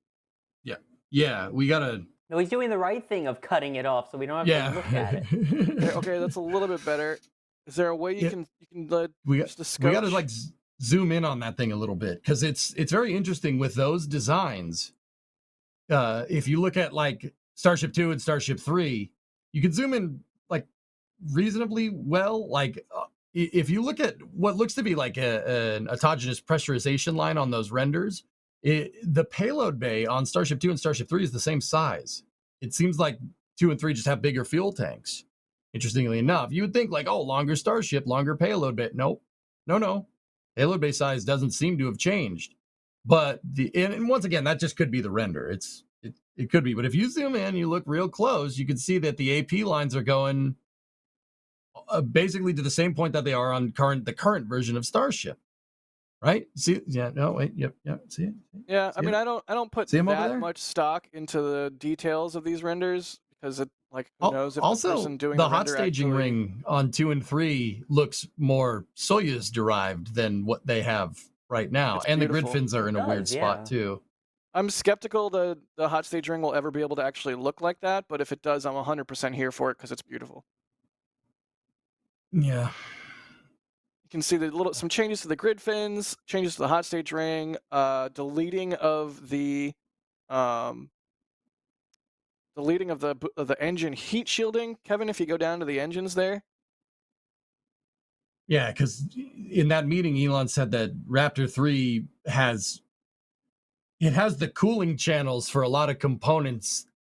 Like, I mean, I don't even know what the right machining term is for that. Stereolithography, maybe. The cooling components are like built right into the parts. That's why it looks like it's so bare bones. Right. Which is like from a manufacturing standpoint, that's absolutely insane. They must be using some type of. I don't want to say 3D printing exactly because you can do that other ways, but it's pretty ridiculous that those Raptors can just grill. Oh, Grill. Grill. why are you doing Wait, this? why is he Why are you flipping him doing again? this? You're only supposed to flip him once. What are you doing? He's just And if you're teasing us hoping at for the this grill point. marks, that's one thing, but And there's also no cheese on those burgers. yeah, well, no, the cheese goes at the very last second so that it melts on it. Wait. But he's- Hold He's, up. he, this is if this is his third flip, there should be cheese on there already. Das, open the grill. Open the grill. I don't care. I know you flipped it. Open the grill. I need to see those burgers. Hold on. Do it. Das, do it. Do it. I don't know if his wife would be too happy about that, but we'll see. Open the grill, Das. All What's she in has the to say is, grill? I'll, What's in yeah, the grill? Is there cheese already in that? Oh my God, he's flipping Looks them like there's again. cheese built, No, he's into, taking built them off. into Okay, the good. burger. Okay, good. See, you Good. see that? As you Admittedly, should. that would be the point where you would put the cheese on, though, is right there at the But the melting cheese point. is no. I He's think got the EJ's cheese. right. There's cheese in the burger. In. So, I so see just it like now. Raptor has the integral cooling channels, the Yes. burger has Yes. integral flavor cheese. Yes. But Das, Is that- if you have cheese, do you have bacon inside too? Because that would be a good burger. That would be epic. Oh, look at those. Oh, Why? Why are you doing this to Oh, us? I'm firing up the grill. Oh. I'm firing up the grill right now. We're no Dang longer it. NASA spaceflight. We are NASA space food. No, don't cut into Burger. it right now. They've got to rest. Oh my God, they look so good. Oh. Anyways, Starship. I'm hungry. Oh, now I want burgers too.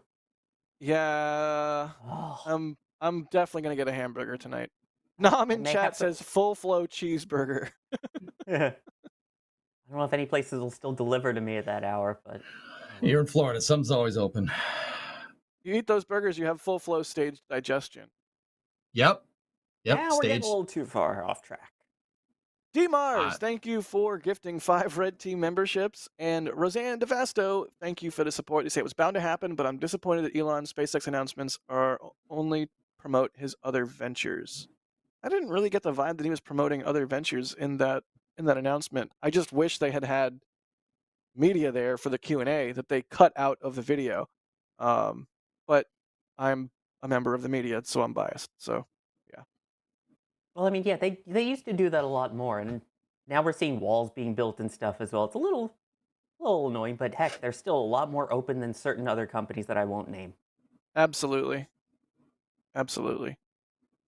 9-8 Central is asking, question for Jack, is there a border checkpoint on Highway 4 approaching Starbase? Do you need a passport or government ID? So when you're driving out to Starbase, you go past a border checkpoint, but you don't have to stop at it. You only have to stop at the checkpoint when you are leaving Starbase, heading back to Brownsville, and they typically just ask you if you're a U.S. citizen, and then wave you on through. But if you are a foreign national, it would probably be a good idea to take your passport with you, so that when you say, no, I am not a U.S. citizen, you can provide them with the relevant paperwork. I believe Adrian got hassled a couple times when he was down for Flight 1, if I'm not mistaken. Ryan in chat is saying, I brought my passport and ESTA. They only ever wanted my passport. So there you go. But pro tip, you don't have to slow down for the checkpoint while you're headed out to Starbase. A lot of people, it's like you can kind of tell as you're driving down Highway 4 towards the beach who does that drive on a regular basis and who is visiting Starbase for the first time. Because the people that are visiting Starbase for the first time drive super slow because of all the potholes in the road. And the people that drive that road every single day, they straddle the white line. So like 2 of the wheels are on the extreme edge of the shoulder, and 2 of the wheels are on the right edge of the road, just to the left of the white line. And that's the only way you can maintain speed on Highway 4, and not rattle your car completely apart. So Also, I didn't yeah. know you needed to find someone named ESTA to go to Starbase, so that's good to know. Yeah, I don't know what that is. America, baby.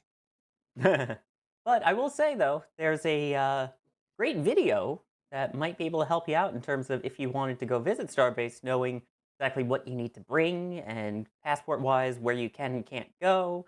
I don't know, maybe visiting SpaceX's Starbase, a practical guide on the NSF YouTube channel. Yeah, we do need to do another one of those, since a lot of this is probably out of date at this point, but that is still a good resource for a lot of different information. Is So be Nick sure to out of check date that too? video out. Say what? Is Nick out of date too? What are you trying to say? Yes, I mean he's no longer with NSF, so yes, it's out of date. Oh, What? It's just facts. you gonna do Nick like that? I'm telling. Yes, I am. I'll text him right. You want me to text him? Yeah. I will text him and say you are out of date. I mean, you know what? You know what? I'm committed to it. Yeah, do it. Do it. Do it. Do it. He's texting him right now, isn't he?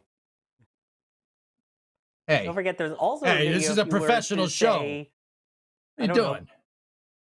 know. There's also a video if, I don't know, say you were at the Space Coast and wanted to see the 20th flight of a booster in person tonight for Starlink 6-49. There's also a video for that of how to view a rocket launch.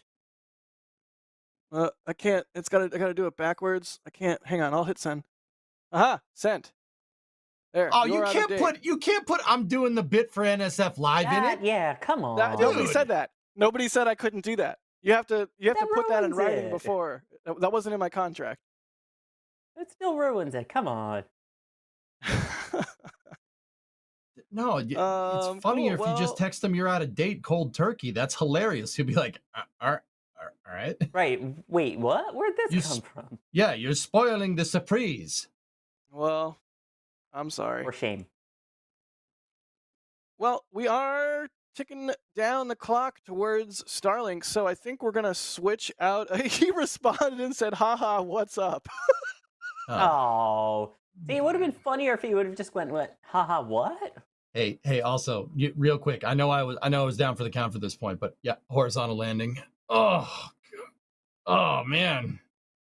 Horizontal landing. Horizontal landing? What? Horizontal landing. For Starship or for Super Heavy horizontal landing. What? I'm so lost. Horizontal landing. I called that, man. I called it.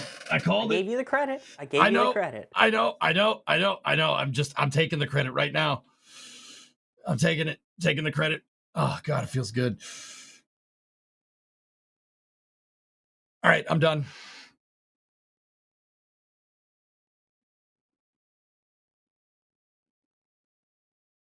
And Hang on, I'm texting with Nick. Somebody else talk. I think that means that we're almost done with the NSF live portion because we have this super important mission here. And it's not just your ordinary Starlink. Fun fact, when I am on air and I say that, I actually do the motion. So the thing that I did, just imagine me actually doing that whenever I say that, because I legitimately do it in person. Nice. It's not just your ordinary Starlink. Yeah, so let's switch out of NSF live mode and switch into Starlink mode. 20th use of a booster coming up in like 37-ish minutes or so. Julia, give us a little bit of a rundown on this booster, and it's not an RTLS, and tell us what drone ship and all that good stuff. Oh, I had to write all of this down and turn on the light in the car because the bugs came out. I lied. Apparently, this is the sweet time for the bugs. So we are looking at booster 1062 making a 20th flight today. I can't believe I'm saying that, and that's so exciting. I know something that was pointed out, and part of why I think we got to this sooner date for a 20th flight was this is a record turnaround for a booster at 28 days. So, woohoo! The first time this booster flew was November 5th, 2020 for GPS-3 SV04. It then launched the SV05 mission and then went on to Inspiration 4, again, one of those really cool, unique, historical flights, and it was a beauty. And then we started on with the Starlinks and then into Axiom. Overall, let's see. This booster has launched 12 Starlink missions. it is the 155th launch of Starlink overall. So of those 155, this booster alone has launched 12, soon to be 13 of those. Of note, I suppose we should mention there were a couple other commercial missions like Nilesat, OneWeb 17, and ArabSat 7B. And then, yeah, a whole bunch of Starlink. We are going southeasterly today, and there is no stubby nozzle on here.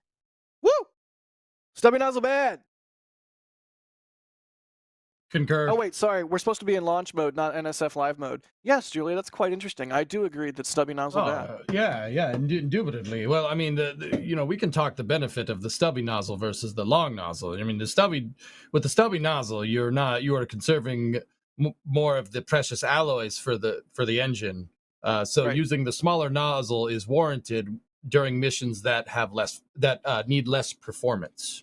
What's the metal the nozzle's made out of? Like niobium or something? Am I even saying that right? Niobium? It's niobium. It's an alloy, dude. There's all kinds of stuff in there. There's inco. There's all kinds of stuff in there. Neat. Yeah, I mean, you need a special alloy to be able to radiate the heat. Because I mean, now Merlin vacuums do have a form of film cooling because they have the gas generator dump going through the nozzle, right? But right. Also, those cool camera shots that we see of Falcon 9 when it's flying up into space, you see second stage engine firing, the light that's emanating from the engine is also how it's cooling itself. There's a lot more going on than just pretty lights. It's some weird alloy because, like, once again, you can't convect all the heat away. So I mean, rocket engines get really hot. I don't know if you guys knew that. They do? Yeah. I mean, yeah. Basically, you don't lick it, except for the shuttle motor. You might be able to do that. That gets really cold on the outside, but whatever. It's fine. By the way, it's worth noting at this point in the countdown. In theory, we should be underway with fueling. The go for that would have been given at T-minus 38 minutes, with fuel beginning at T-minus 35 minutes.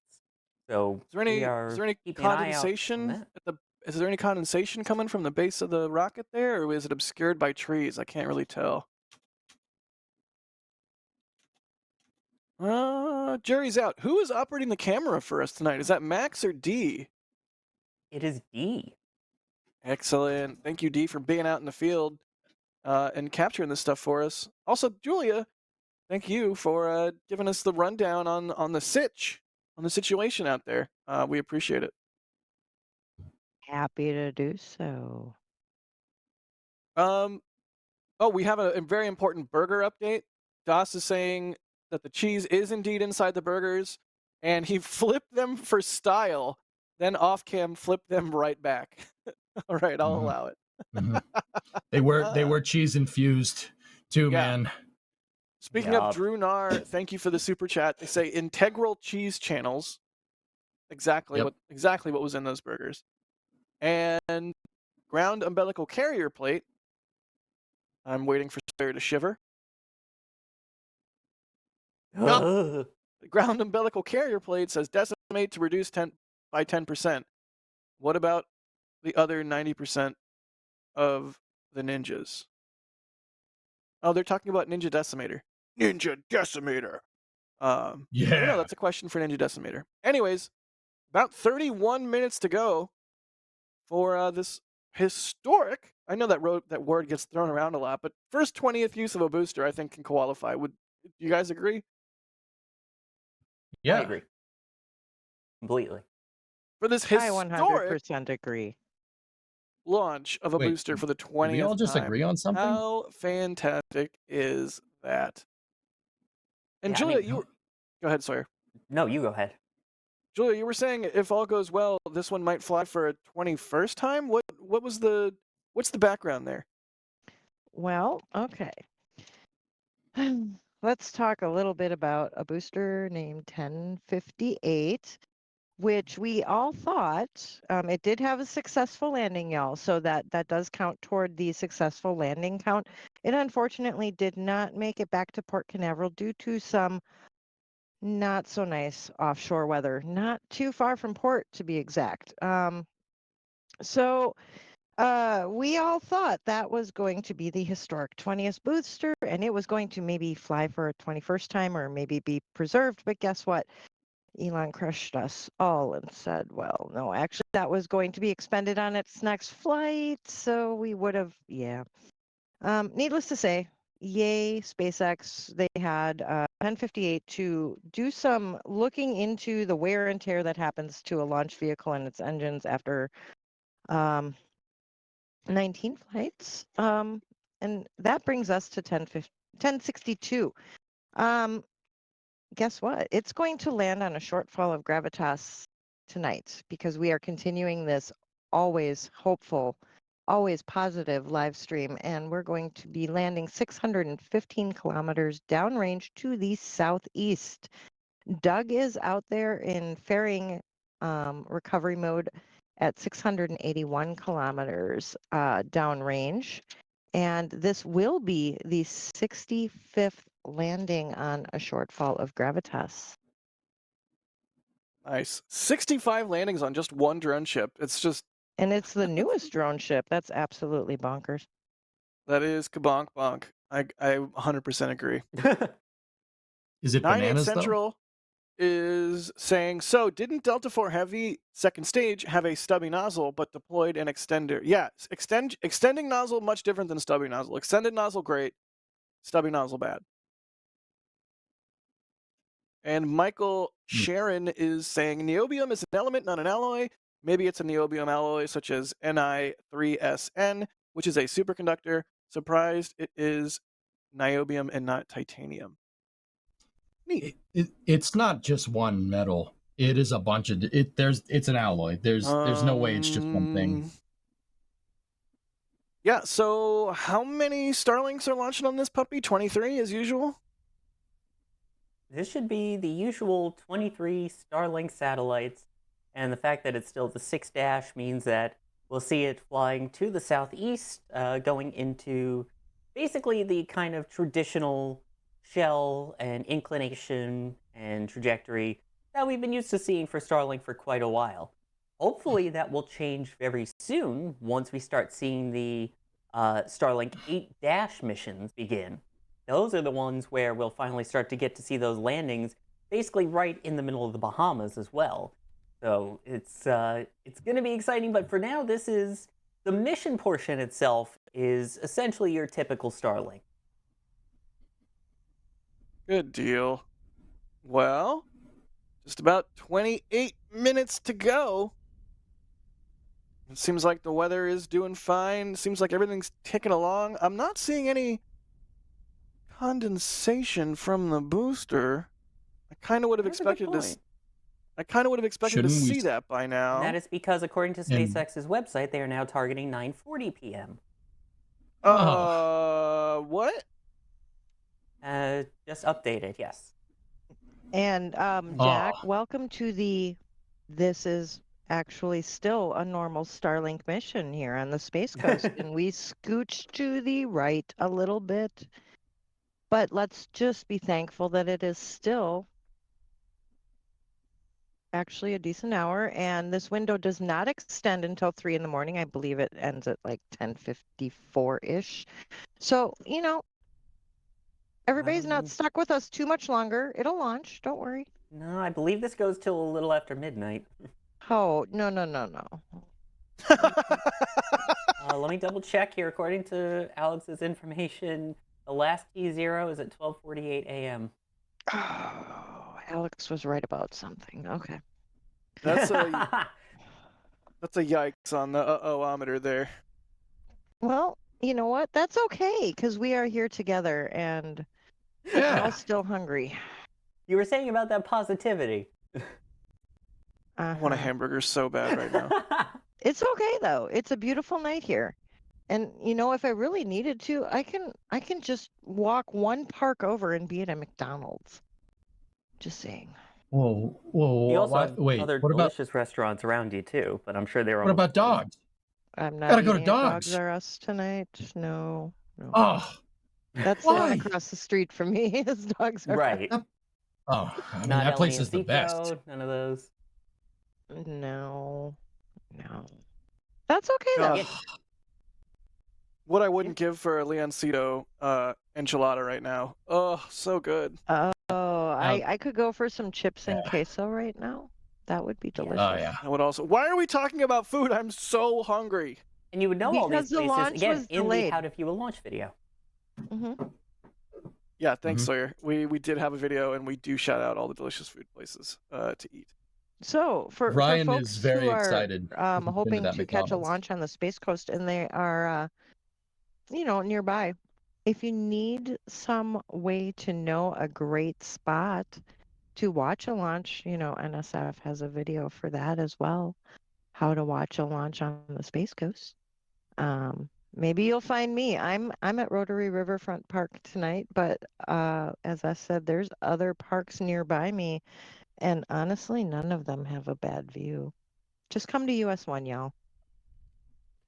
Nice. Yeah, there's plenty of amenities, Mhm. plenty of parking, and you get a great view from along US 1 in Titusville there. So yeah, Mhm. a little bit of a delay. 9:40 p.m. Eastern time is targeted liftoff time as of right now. So we'll keep our eyes on that. About 42 minutes to go. Just a short 18-minute delay. Knock on wood. Hopefully, it doesn't delay further. Oh, 15 don't minutes say that. so far. So far, yeah, Dude. good point. Keep your questions coming, y'all, at NASA Spaceflight in chat. We'll see your questions pop up in some software we have running in the background. Chris says, somehow all these live streams turn into food talk. Not that it's a bad thing. Now, where's my snackies? Yes, where are all of our snackies? Michael Yes, Sharon is please. saying, niobium alloy for Falcon 9 engine bell, niobium C-103, niobium 89%, hafnium 10%, titanium 1%. Yeah, not cheap. Thanks Wait, for it's that. not half hafnium, is it? No, it's only 10%. What? You should call Then it. why? Then that's They a should call it misnomer. decium or something. Unobtainium. I'm surprised EJ is not groaning. EJ, do you still exist? Yeah, I'm here. Can you hear me? We cannot hear you. Nope. Huh. He does no longer exist then. Dang it. Oh, that's strange. Oh, we hear You you. hear me now? I can hear you now, much like the guy in the Verizon commercial. All right. Yeah, no, I'm still here. I've been here. How Been stoked here are you just hanging for out. how stoked are you for the 20th reuse of a booster? Oh yeah, no, this is gonna be great. What's interesting Yeah. also is they don't really go into exact detail of what it takes to fully, get a booster ready for a 20th flight. This is one where, like we've been talking about, you'd think this would be an extra, lengthy process of confirming, verifying everything, checking out all the engines, all the systems, and yet we are talking a record turnaround time of what, 3-ish weeks, basically. Yeah, but maybe we have our friend 1058 to thank for that. Maybe they learned from that booster after it came back to port and they did some inspections and hopefully maybe they discovered that one more flight really wouldn't make that much of a difference in inspection time. I don't know. I'd like to think 1058 is still contributing. And one of the other things they pointed out with that was when 1058 kind of snapped and had its bad day, that this was an older model and that there were changes that were made to newer boosters to help prevent something like that. And yet, this booster is still part of that kind of older generation, the older part of the fleet. So it's interesting to see what, if anything, they might have then done as a result of 1058's learning, considering that they're still kind of the same version, so to speak. Right. Yeah. Dude, I had not heard until that post by I think it was John Edwards on X. I had not I was like, oh wait, auto leveling. Wait, what? What are we talking about Right? here? It's like Wait, Falcon got it can do sea that? legs. Yeah. Wait, it can do that one since when? Huh. But I wonder with that auto leveling, what also might have come with that was a little bit of some other re-engineering in the leg mechanisms, because either the integration teams have gotten really good at folding those legs, or maybe there were some adjustments so that the sticking points weren't happening. Because let me tell you, when a booster comes in, it is getting so hard to get a selfie. They are taking it off that drone ship so the drone ship can get out within 24 hours for the next launch. And if I don't go by like lunchtime the day after a booster arrives at port, it's already starting to get lowered for transport. So I have a feeling those legs do a little bit more than we think. Neat. I There mean, was one they've launch I definitely was been up for. redesigned. Oh, sorry. No, go ahead, man. Yeah, they've No, definitely been redesigned. We've seen them change from Block 4 to Block 5 at the very least, right? And I mean, I would imagine they'd keep going with it. But anyway, Sawyer. yeah, no, I was gonna say I was up there for a launch, and I saw the booster was upright still at the port, and I stayed overnight, and I woke up the next morning, and there was a booster in port still upright, but it was a totally different one.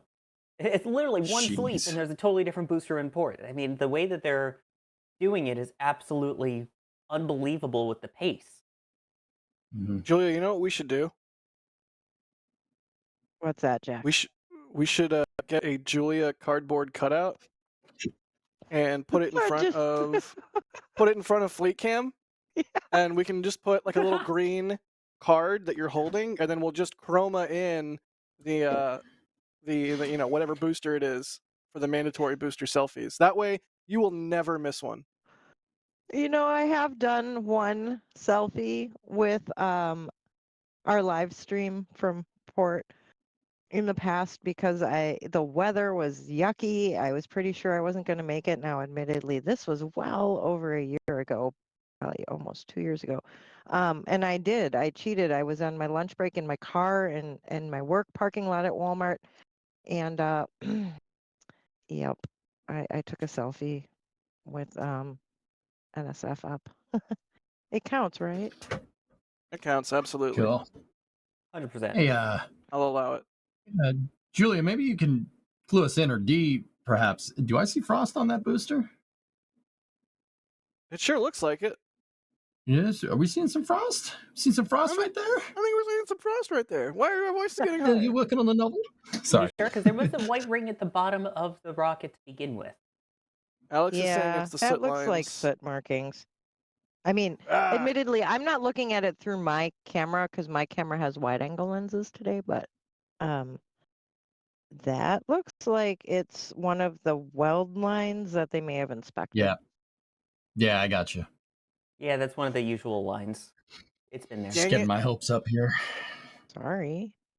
I mean, No, it's not a you. little early for fueling anyways, Yeah, we I wouldn't. think. It would be starting in about 30 seconds, theoretically, but yeah. Yeah. So Nice, we'll keep our hopeful eyes though, open that for that. keeping up that positivity. I love it. Yeah. Yeah, I'm just Yeah. I'm just trying to keep the boat afloat, you know? Hey, Hands on Mars. Sawyer. Oh, go ahead. Go Yeah, ahead, Julia. Julia. I'm so sorry, Jack. Hey, No, Sawyer, don't. when y'all were packing up from that last launch we did out there on the causeway, did anybody by chance find a remote trigger? Because it's Oh not in my no. car. I don't think so. Boo. Was it a MyOps? No. No. Oh goodness, no. No, I Okay. know exactly which one you're talking about. It was the black remote type one, right? Yeah, it was just a corded trigger. I am only asking because I'm not going to guarantee on stream that I'm going to be sending you all a picture of launch, because I like to share the launch streak with those who tuned in to the stream before I tweet it, because I can't find that trigger. No. But that's okay. I'm actually using my film camera, which again, I can't share that with y'all on this stream, but I do have a trigger for that one, and I do have film because it was the last launch of a Delta. So wish my cameras good luck, I guess, and we'll see what we get tonight. But you Chat, still get me on stream. Good luck, wish Julia's Julia's camera Wish Julia's cameras good luck, chat. I want nothing but good vibes in chat for Julia's cameras. That's really cool. You're shooting it on film, Julia. Yeah, film is I love shooting on. I think I have do I have Ilford film in there this time? It's been a while since I've done black and white film, and I just love I don't know. I just love how it's okay to be grainy on film, and it's also the very first camera I ever owned, guys. It's my Olympus OM2, and I still have it from Nice. high school. Cool. Yeah. That's amazing. So stay tuned. This is probably the last. No, wait. I think I'm gonna do like a return to port, and then I'm going to drop off my film for actual film processing and getting back actual film in Orlando. I'm being told, Nice. Julia, from someone that was with me there, that Max might have picked it up. So That would be nice. Or when I go drop off my film, I'm buying a new trigger. hopefully not. At least it wasn't a MyOps, because those things are like $150 or something crazy like that. 50 So that bucks? 150. Oh, okay. Just making sure you were okay over there, Jeff. Did you say 150 for MyOps? What are they, more like 200 now? Yeah. Gee, many. And for all you techies out there, I know there is a way to use my MyOps on my camera to do a streak, but it's not something I've ever done before, so we're not going to try that.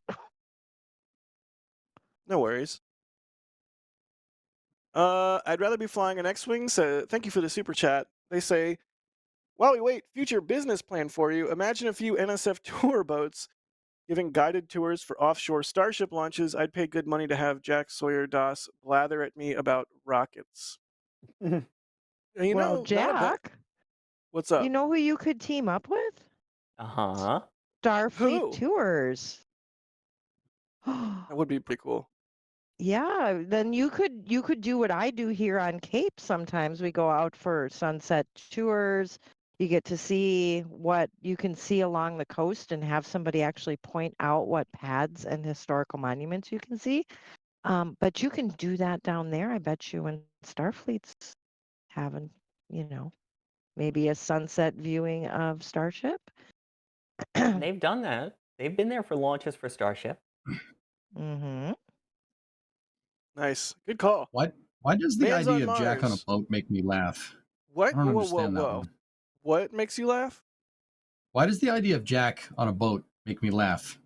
Chat? Buddy, Anybody? I grew up in Florida. Like we had a boat. I existed Yeah, I know. It's just many funny hours to on a me. boat in my How childhood. have I not been on a boat with you down here, Jack? I don't know. It needs to happen. Needs But I to have been happen. on a boat with Das. We're on a boat. We're on a boat. And it's going I'm- fast and Wow. Roseanne DeVasco, the $20 super chat saying help to get a new one, Julia. Aw, that's so nice. Thank you, Roseanne. Aw, thank I think you. we got Frost now. And Man's on Mars, thanks for the super chat. They say favorite moon rover. Which of the three would you rather drive? Which of the three would you rather drive down the road to get some food? What? Oh, which of the Yes. three moon rovers would we drive down the road to get food? I have no idea. Dude, intuitives all day. All right. that's fair. Intuitive. I mean, wait, does the JAXA pressurized rover count? Does that count, or is it just are we just doing the three other ones? I mean, if you want it to count, it can count. I mean, for me, whichever one will get me there fastest, because I'm really hungry, and I think we can safely say that Falcon 9 is getting quite thirsty, and in fact, quite frosty, as we have confirmation from SpaceX that the propellant load has begun for tonight's launch, and you can even see it there at the base of the rocket. Hooray! So we are into fueling. That is exactly what we want to see, as we are just under 30 minutes to go for Starlink Launch 6-49, the first 20th flight of a Falcon 9 booster. Meaningless? What is going on in chat right now? Meaningless with a $2 I love super it. chat saying Jack in kayak, and Ninja Decimator with a super chat saying Jack in a kilt. Why is it never EJ in a kilt? Or why is it never Sawyer in a kayak? Like, why? Come on now. No, please keep the Jack in You're a thing right. going. That's yeah. Jack in a Oh. boat. Kayak Jack in a Jack? truck. Wow. Kayak Jack. It makes sense. Moving right along, there's a tweet from SpaceX confirming that prop load is underway. Thank you, Kevin. Thank you. Princess Jules is asking, what is going on behind the scenes? What cameras and lenses are you guys using? So, Julia, you talked to us about your film camera. What is the other camera that you are running? Well, in all honesty, the other camera that I'm shooting with tonight is it is a Nikon D3300, so it's a crop sensor. It has a 10 to 24 millimeter lens on there. Normally, it would be set ISO 100 f16, and I would leave the shutter open. Well, tonight I'm guessing we're going to see the reentry burn. Normally, I would honestly leave the shutter open like that full 8 minutes. I don't know how long it'll stay open today, but that would be kind of a typical streak shot setting from US1 here in Titusville. And that again is another camera that's kind of special to me because that was my first DSLR. Nice. My first DSLR was destroyed by Booster 7 during the first booster static fire. And that makes me sad because that Canon 60D has been all over this planet. But you know what? If it's gonna go, it's gonna go out with a bang. And yeah, Booster 7 static fire I think qualifies. I can tell you I've only set my red D3300 at one remote set, and I was so afraid to do it, but I really needed to do it because it was the time I did set it was SLS. And yeah, I wanted at least one more extra camera out there, and it was set very far away from the pad because if you think I'm setting a camera in danger zone over by Starship, you guys are all crazy. I don't got disposable cameras. I barely got enough cameras. No, completely fair. And it's funny because with Starship Launch 1, it was like every camera was completely destroyed. Starship Flight 2, not a scratch on anything. And then Starship Flight 3 was like 50 or 60% of the cameras were completely destroyed. So we have gone from thinking that that particular location is like, instant death for cameras to perfectly safe to now it's just like, good luck. Okay, so Jack, what I need you guys to think of when you set at Starbase is it's just like going to Launch Complex 41. You think you are out of the danger zone. Right. Yet somehow something with some solid or oh shoot, even when it doesn't have a solid, but usually with even one solid, you think you are out of the trench zone. And yet you're going to go pick up your camera and it is going to be covered in some sploosh that will never, ever, ever come off of your gear. By the way, it doesn't matter when you wipe that off or how you do it. Your gear will permanently have like, oh, yeah, like gray sploosh on it. Yeah. There is no safe area for cameras in, oh man, no. Who was it that rubbed their eyes after touching a camera with solid residue on it? Was that Max? I think that was Max. I learned my lesson really, really quick, and somehow I didn't learn my lesson. I went and picked up cameras once, not wearing long sleeves, and I threw my gear over my arm to carry it. Got in the car and I wanted to cry because I itched so much. Thank goodness for baby wipes in the car. I always have gloves in, like we recommend you wear some sort of gloves when you pick up your gear. Maybe put a blanket in your car to lay them on. And I always have gloves in my bag, and somehow the gloves never make it out of the bag at pickup. So, anybody getting into remote setups, anytime you want to be dealing with solid rocket boosters, please, please, I don't care if it's 100 degrees outside, wear long sleeves and bring gloves. That's exactly what happened to me on the last one. I was telling so many people, make sure you wear gloves. You wear gloves to pick it up. And so I'm out there and I just pick up the first tripod and my hand just starts tingling. I'm like, oh, I'm a dummy. I forgot the gloves. It Fun happens. fact. back in the shuttle era, the folks that would work at the tracking cameras, especially the ones closer to 39A or 39B, their vehicles, as they went to tidy up over at the tracking stations, their vehicles would get basically the equivalent of like acid rain marks on their trucks and cars, just because even though launch happened, that's still settling in the air. And yeah, I had camera people telling me about how normally cars don't rest in Florida unless you work shuttle. Oh, that's so cool with all the shuttle video stuff. Yeah, those I like tracking shuttles. cams and that engineering footage to die for. QViz, yes. By the way, I do want to just mention really quick in terms of answering that question of the cameras and stuff. Totally random, but the exact same setup that you have out there right now, Julia, is the same setup that I use for NSF Live. Nikon Nice. D3300 with a 1024. Nice. Nice. Here I am, just using my webcam like a plebeian.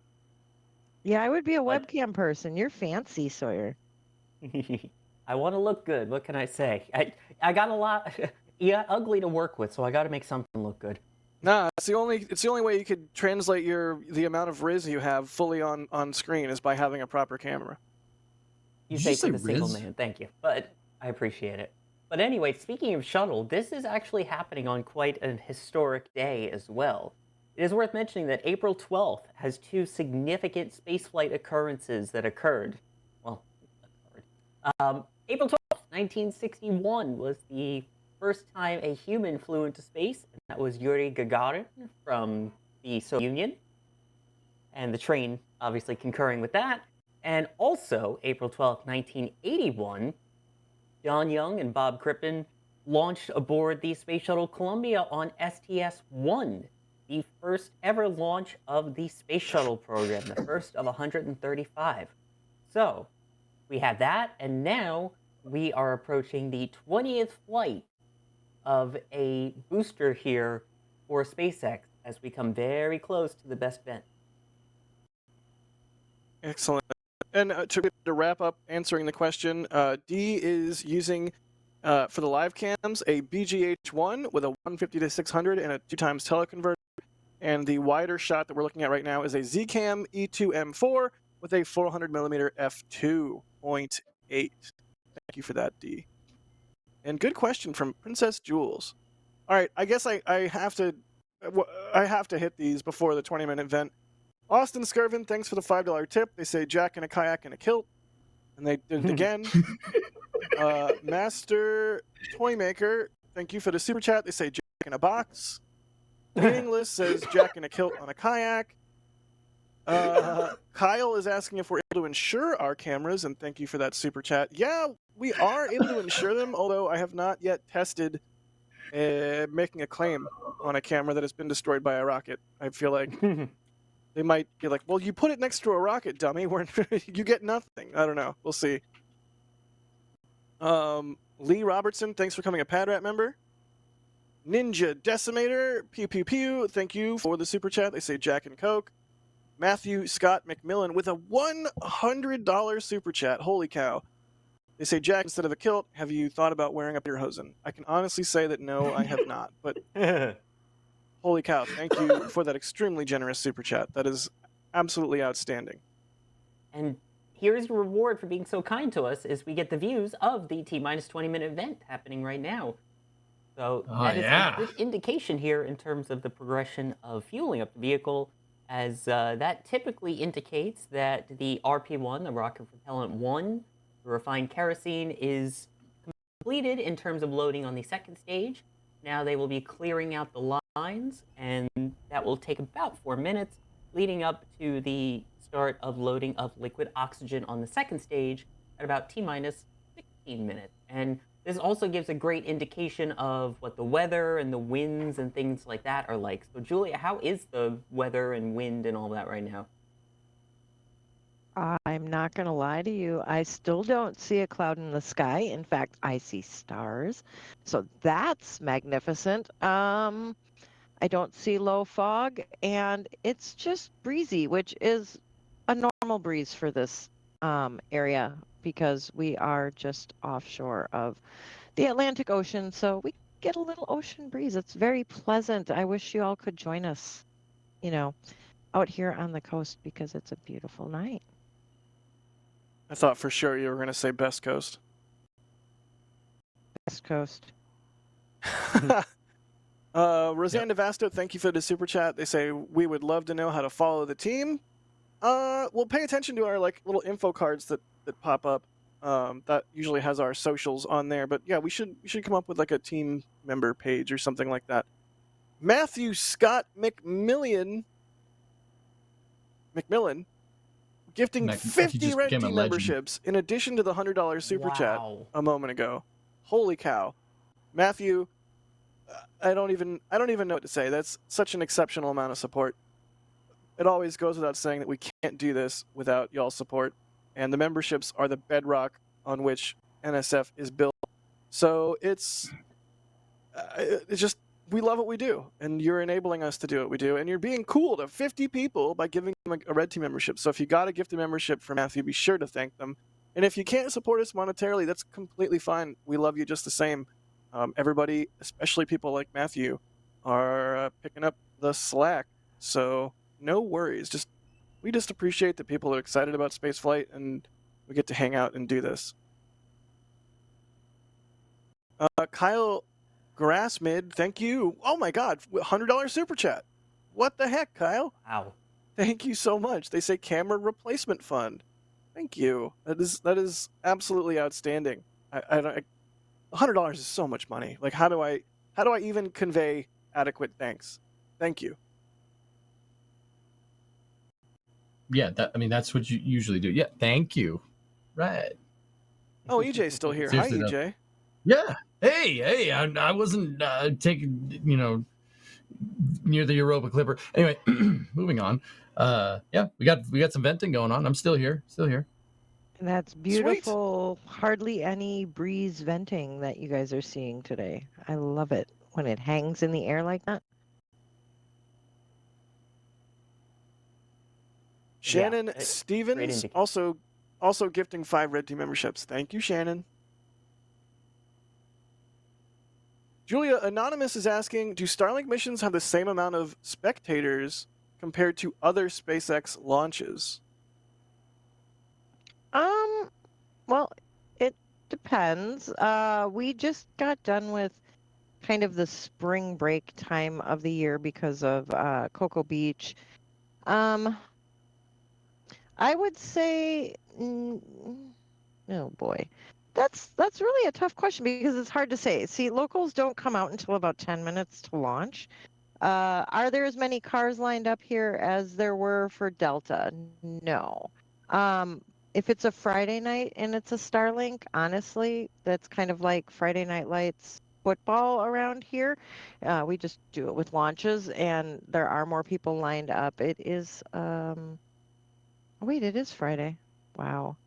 Sorry, guys. I'm feeling like the park I'm at today is actually quite quiet. But for the most part, we love our launches, and people come out for them. Do they travel for Starlinks? No, not really though. Starlinks are like the bonus launch, right? Where it's like, I'm going to see a launch of X or Y. Oh, also, I probably will see 2 or 3 Starlinks depending on how long I stick around in town. Absolutely. And it used to be, you might catch a launch in a week. Or if you don't catch a launch, we might give you a bonus return to port. And now I can tell you, you might catch 2 launches and a return to port in that span of a week that you're going to be here. So, yay, launch cadence. The other I don't hate this. I was going to say, I think the other thing that influences how many people are out there is, well, time of day. The 2, 3 a.m.s, you don't get as many people out there. But also, the fact if it's an RTLS or not, I think changes a lot as well. You tend to see, it's not dramatic difference, but you tend to see more people out if it's an RTLS type mission as opposed to just a regular Starlink. So It's not so much the mission profile itself for some of them, it feels like. I don't know if you agree with that, Julia. Oh, you wanted a response from me? Well, yeah, absolutely. It does make a difference if there's an RTLS and the time of day, especially because time of day definitely dictates if you can go certain places like Playa Linda Beach.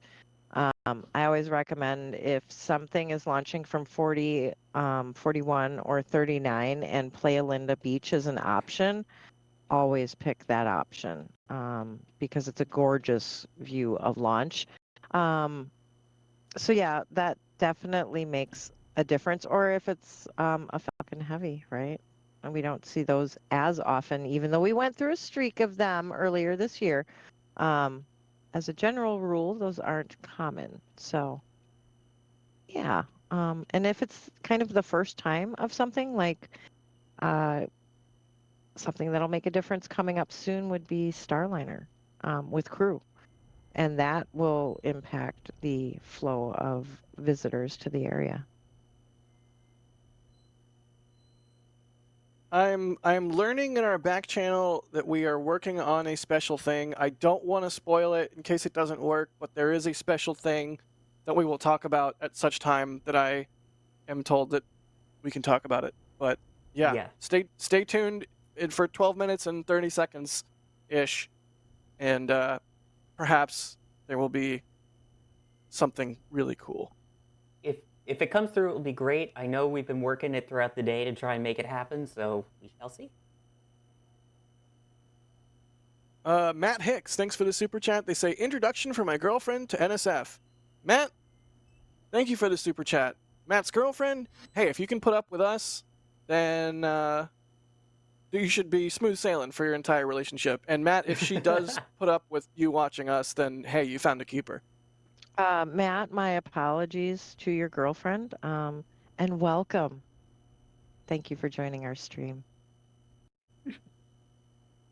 Cameron Roth, thank you for the support. They say, watching from Cars Park Pier, go Falcon 9, go. Nice choice, Cameron. Good luck tonight with your views. Sounds like with the clear skies, you should get a beautiful one here in just about 11 minutes and 30 seconds. Did I hear Cars Park? Enjoy did. that downrange view. You are going to have a gorgeous view at Cars Park tonight.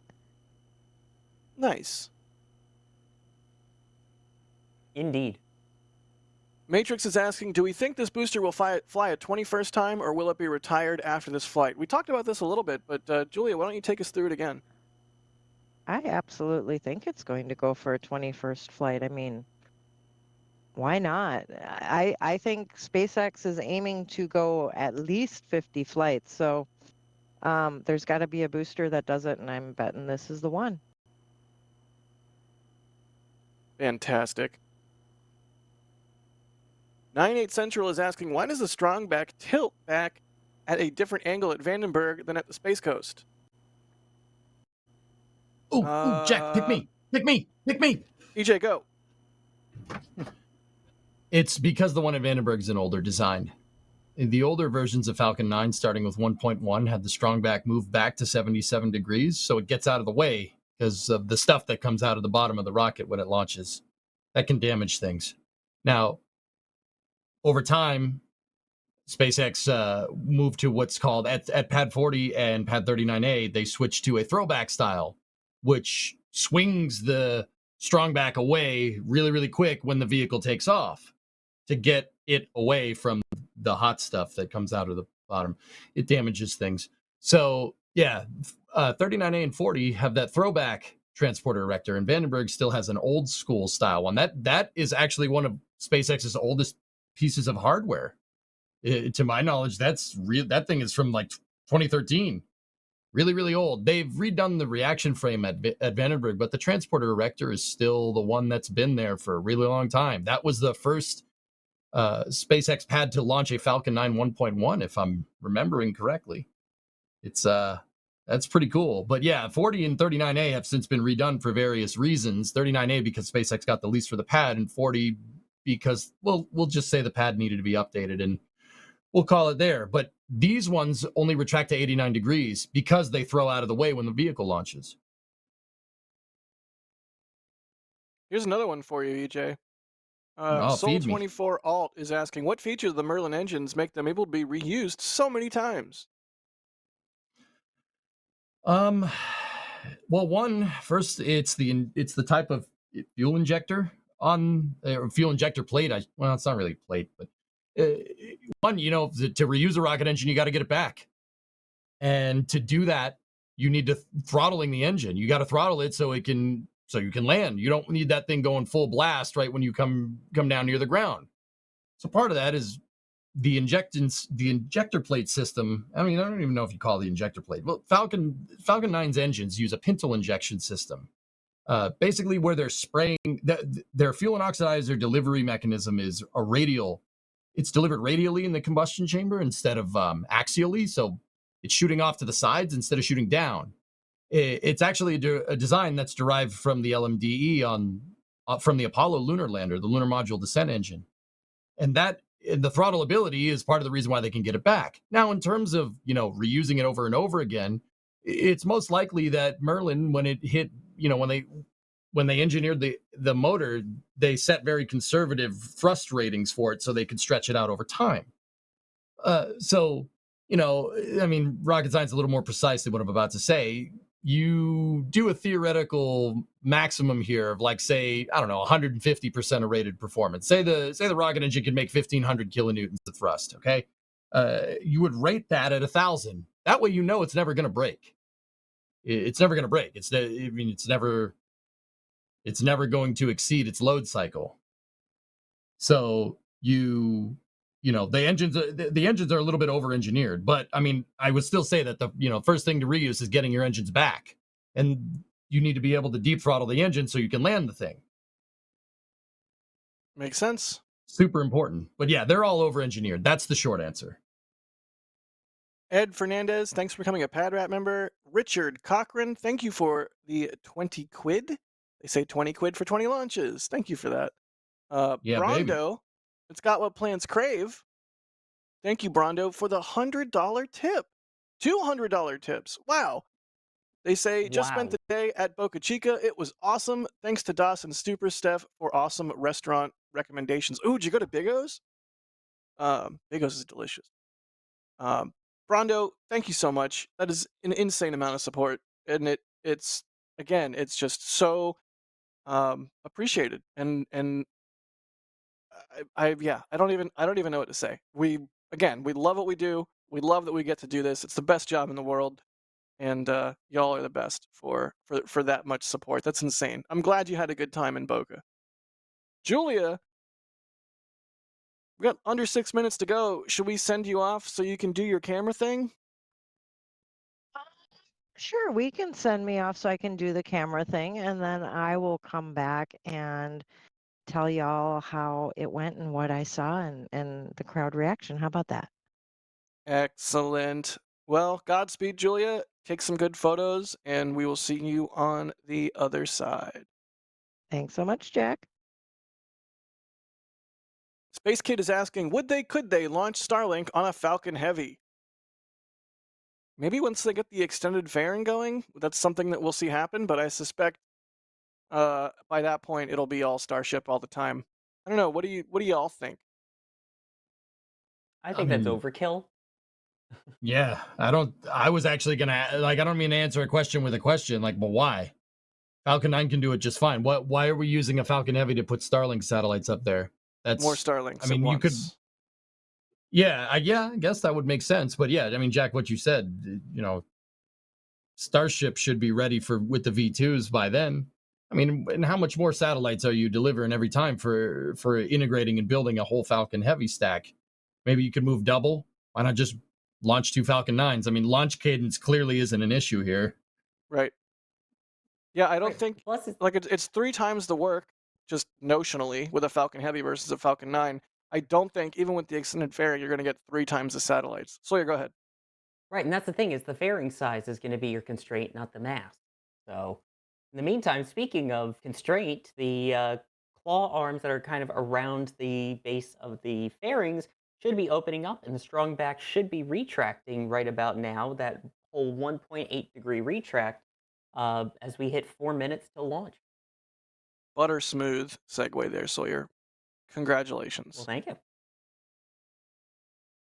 Alex in our back channel saying, please launch first under 3-day turnaround.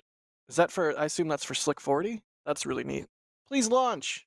Just under 4 minutes to go. Well, that would have to be SpaceX in general. Yeah, the first time that they've launched in under 3 days between missions, which is, again, unbelievably fast. The booster, which is flying for its 20th time, also only approximately a 3-week turnaround between that as well. And as you can see, we are getting pretty darn close to fueling here. And yes, in terms of missions at the same pad.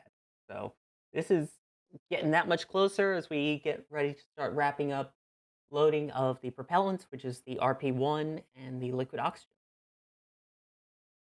Excellent. Ken Schaefer, thank you for gifting 20 Red Team memberships. So much support on this stream. You guys are the best. Like, holy cow. Make sure you thank Ken if you got a membership from them. 98 Central is asking, will Danger Van ever be seen again? It's like SN15 to me. Danger Van still exists. It's at our river lot. So if you're in Starbase, you can look at it from like Highway 4. That's fine to do. But no current plans to put Danger Van back out in the field. Although, who knows? Never say never. But that is what Danger Cart is for, the fancy trailer that we have. Yeah, it'll buff out. The damage to Danger Van will buff out. I still think Das was right, and we should turn Danger Van into a Danger Camino. But that's neither here nor there. Stage 1 locks. Got to put a. Thank you, Sawyer. And we're coming up on T-minus 2 minutes. What are we going to see here? Another little happy vent from the rocket?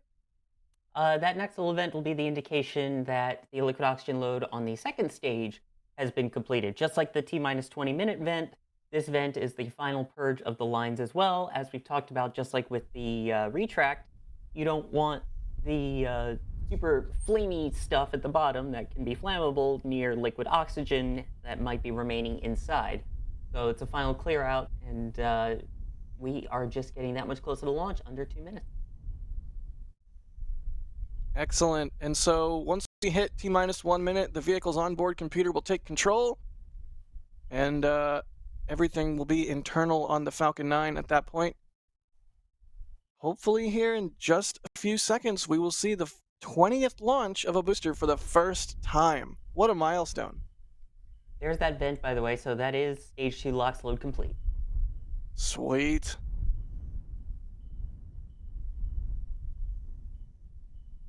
All right, here we go. T-minus 1 minute. Vehicle should be on internal power. And the clock. Also, the tank should be pressurized to flight level. Excellent. And the clock continues to tick down. Should hear a report from the LD go for launch here in a second. Standing by for that. 30-ish seconds to go for launch. Excellent. LD reporting go for launch. It's getting real. It's time to lick the stamp and send it, chat. I'm just going to send it. Said SpaceX. Just going to send it. T-minus 15 seconds. Here we go. Watch for the green flash in the ignition of the engines. There it is. And liftoff of Falcon 9 B-1062 for the 20th time, launching 23 Starlink satellites into space. Let's listen in.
believe I heard a VAB squeal in there. Oh yeah, totally. That was a good one. Vehicle's going through max Q right now.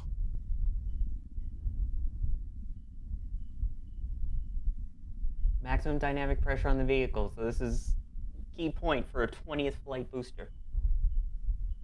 Looks like it's doing just fine, and you can see the exhaust plume beginning to expand as the rocket ascends into thinner and thinner atmosphere. I love that blue on the end of the flame there. Beautiful. I believe this is D tracking. Excellent work, D.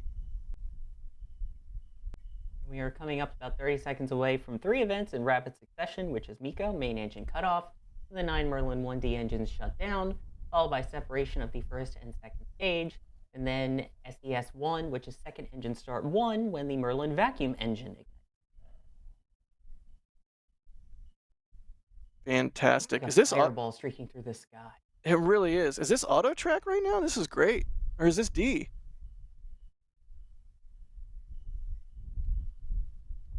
All right, here we go for stage SEP.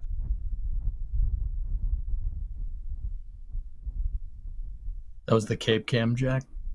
Oh, excellent. Roger operating Cape Cam. Good job, Roger. Sorry about the firecracker. Good SEP right there. Good SEP. And Upper stage SES? ignition, no stiffener ring. Yeah, they did away with the stiffener ring recently, which is fascinating. And one less thing for people in chat to be like, I saw an alien. It's like, no, just stiffener ring. And there we go. The booster is now coming back to attempt its 20th landing as the 23 Starlinks continue upwards. We should be coming up shortly as well on payload fairing separation. Absolutely outstanding turnaround time on this pad. An absolutely outstanding turnaround time on B1062. 20th launch in the books. Now we are going to get... You can see the fairing halves in the trail. Oh, look at that! That's Beautiful. excellent. Nice. And now the rest are seeing our stars in the background. Second stage doing its thing, muscling the sats into orbit. First stage doing its thing, coming back to land on a shortfall of gravitas for the 20th landing of a booster. 20th launch under its belt. Now we're just waiting for 20th landing. Holy cow, what a beautiful launch. If nothing else, even if it doesn't land, that primary objective is complete. 20 launches to try and get that second stage up and eventually deploy those Starlink satellites. Yeah, remember when It's people were impressive. like, oh, booster reuse is impossible. And then people were like, oh, even if it was possible, it won't be financially viable. And then, yeah, and now we're here. 20 launches of a single booster. Yeah, Jack, just That keep was one of moving them. that drone ship. Just moving Say what? keep moving the drone ship down range, just like the goalposts. Just move the drone ship down range more, Nice. right? I was one of the deniers originally, and I have pulled a Peter Beck and eaten my hat many times now. Really? I had no idea you were a denier. Way back in the day, yeah. No kidding. Well, it's hard to argue with evidence, and props for coming around. It's one of those where I was very happy to be proven wrong. Heck yeah. All right, second stage continuing to do its thing. Hopefully we have a cool thing here for entry and landing burns. No promises. I don't know that it's working, but we should hopefully, fingers crossed, get some extra cool views here as the booster comes back to land on the drone ship. We are approximately 30 seconds away now from the first stage entry burn as well. Nice. Supersonic retro propulsion. Oh yeah. This is Best wait, part so of my this day. is the thing? Is this the thing? This is the thing, dude. This is. This Oh my god. Okay, so Lon is out in the Bahamas and is bringing us this view of the Falcon 9 booster coming in hot. How cool is that? I can't believe it worked. I believe that's stage 2 still, That's but that is that's amazing. magical. Okay, that's stage 2. Let's see if they can get camera on stage 1. Well, here comes the entry bird. There's entry burn. Nice. That, I believe, is from our Cape view. Oh, I think that's Lon. No, that that's is Lon. Lon. You're right, that is That's Lon. fantastic. oh man. So this is what you would see if you were out in the Bahamas. Excellent. Don't hate that. Don't hate that Don't at hate all. that. Nope. Great. Don't hate that. Great work from Lon and the team doing all the troubleshooting necessary to get that working. Holy cow. So that was just entry burn. Let's see what kind of view Lon gets for landing. I'm excited. Which the landing burn is set to begin in about a minute. All right, so stay tuned. I'm so excited. I've wanted us to have a camera out in the Bahamas for a long time, so this is excellent stuff. You can see there the first stage scrubbing off the velocity rapidly while the second stage piles it on. A little bit of plasma there in the grid fins. All the stuff we love Some to see. accumulation there. I still can't believe that this is live streamed to us. Can you guys believe that? Just watching the first stage come back down. It's pretty crazy. I mean, the future. Yeah. And the second stage still going. Yep. The future is bright, much like that non-stubby nozzle. Which is made of Niobium. Haha. Yeah. Sorry. All It's a right. niobium alloy. I gotta be precise, Yes. otherwise chat will yell at me. Yes. All right, All right, we're we coming should up. be seeing that burn starting up. Coming up on landing burn. Come on. Let's see if Lon can get it. There is a Fingers slight delay crossed. between real time with Lon and the actual feed, but here we go. Got a landing burn. It's landing. A lot. It's landing. Through the clouds. Solid video all the way down. Can't complain Big about that. deploy. Bingo. Oof. Oh. She moved around a little bit. A little bit of a wiggle. A little bit of a wiggle. Little It's fine. wiggly, It's fine. but number 20. That booster is now dash 21. That is Amazing. 20 flights of a booster in the record book. Wow. They make it look easy, and it's the bleeding edge of our current technology, and they make it look easy. I mean, It's it's a just astounding. 15-story building coming in. That's amazing. I mean, Falcon 9, the first stage is as tall as a 15-story building. It's just landed. Whatever. All No right. big deal. It was just in space a second ago. It's pretty crazy. Oh, it doesn't get old. That, especially now No. with the historic nature of that. As much as I think we would have loved for it to be 1058, we have a new record holder in the books in V1062. Fantastic. And we're working on You know some what the crazy thing replays. is? Go ahead, EJ. Yeah.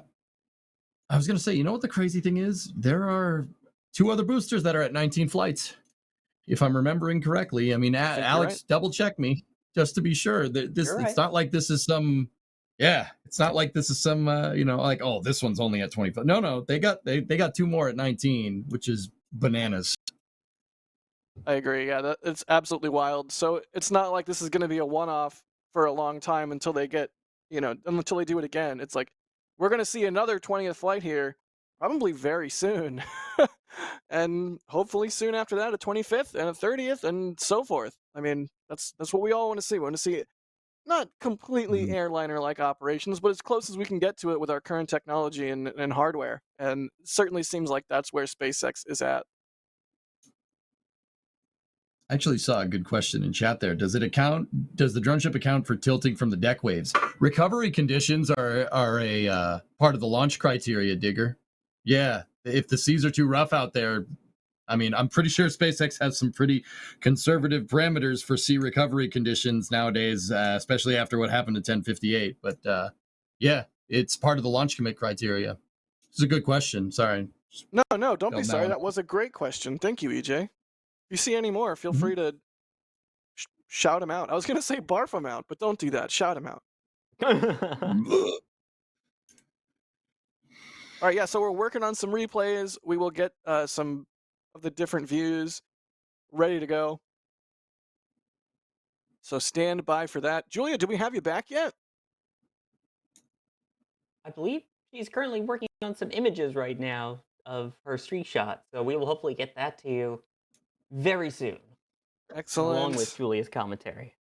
I like that she's working on streak shots. I like that. That means she got something. Really quick, Gail H, thanks for becoming a Pad Rat member. And 98 Central is saying, I wish SpaceX would post a full video of Octograbber. I do kind of wish that too. Didn't we talk about Octograbber in a Falcon 9 recovery video recently-ish, Sawyer, question mark?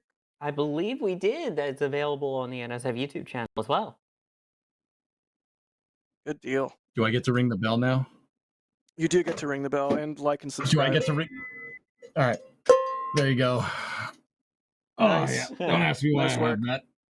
Consummate Yep. professional as always. Thank you, EJ. Oh, yeah, of course. Adam Baker is asking, is there a way to get pictures of a flight of picking from one of the crew? Well, you can always reach out to the person who shot the image, and I'm sure they'd be more than happy to make you a print of it if it's not on the NSF store. I know a lot of us, too, as well, have personal stores. Like I have a print shop on my own website. Photos will go up there that don't go on the NSF store, that kind of thing. So if there's a shot from somebody that you want that you don't see on the NSF store, check their website or reach out to them, and I'm sure the photographer would be flattered that you want to grace your home or workspace with some of their work. So definitely, Never hurts to ask. yeah, it never hurts to ask. Good call, Sawyer, and thank you for the question, 98 Central. It really is like the biggest compliment you can give a photographer is by getting them a print or getting a print from them.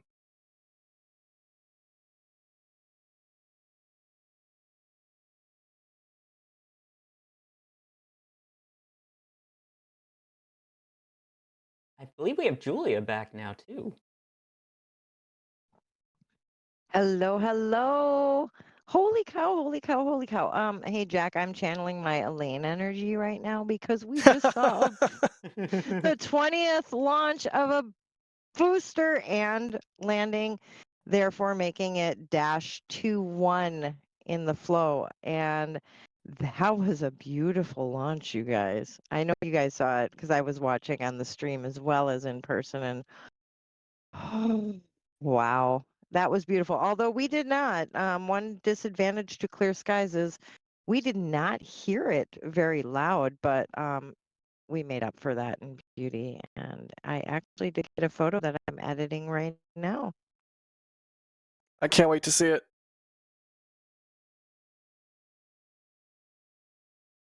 Let's see. Rudy T, thanks for upgrading to Red Team membership. Julia, I half want to make Elaine jokes with you. Like, do you dance like Elaine if you have Elaine energy?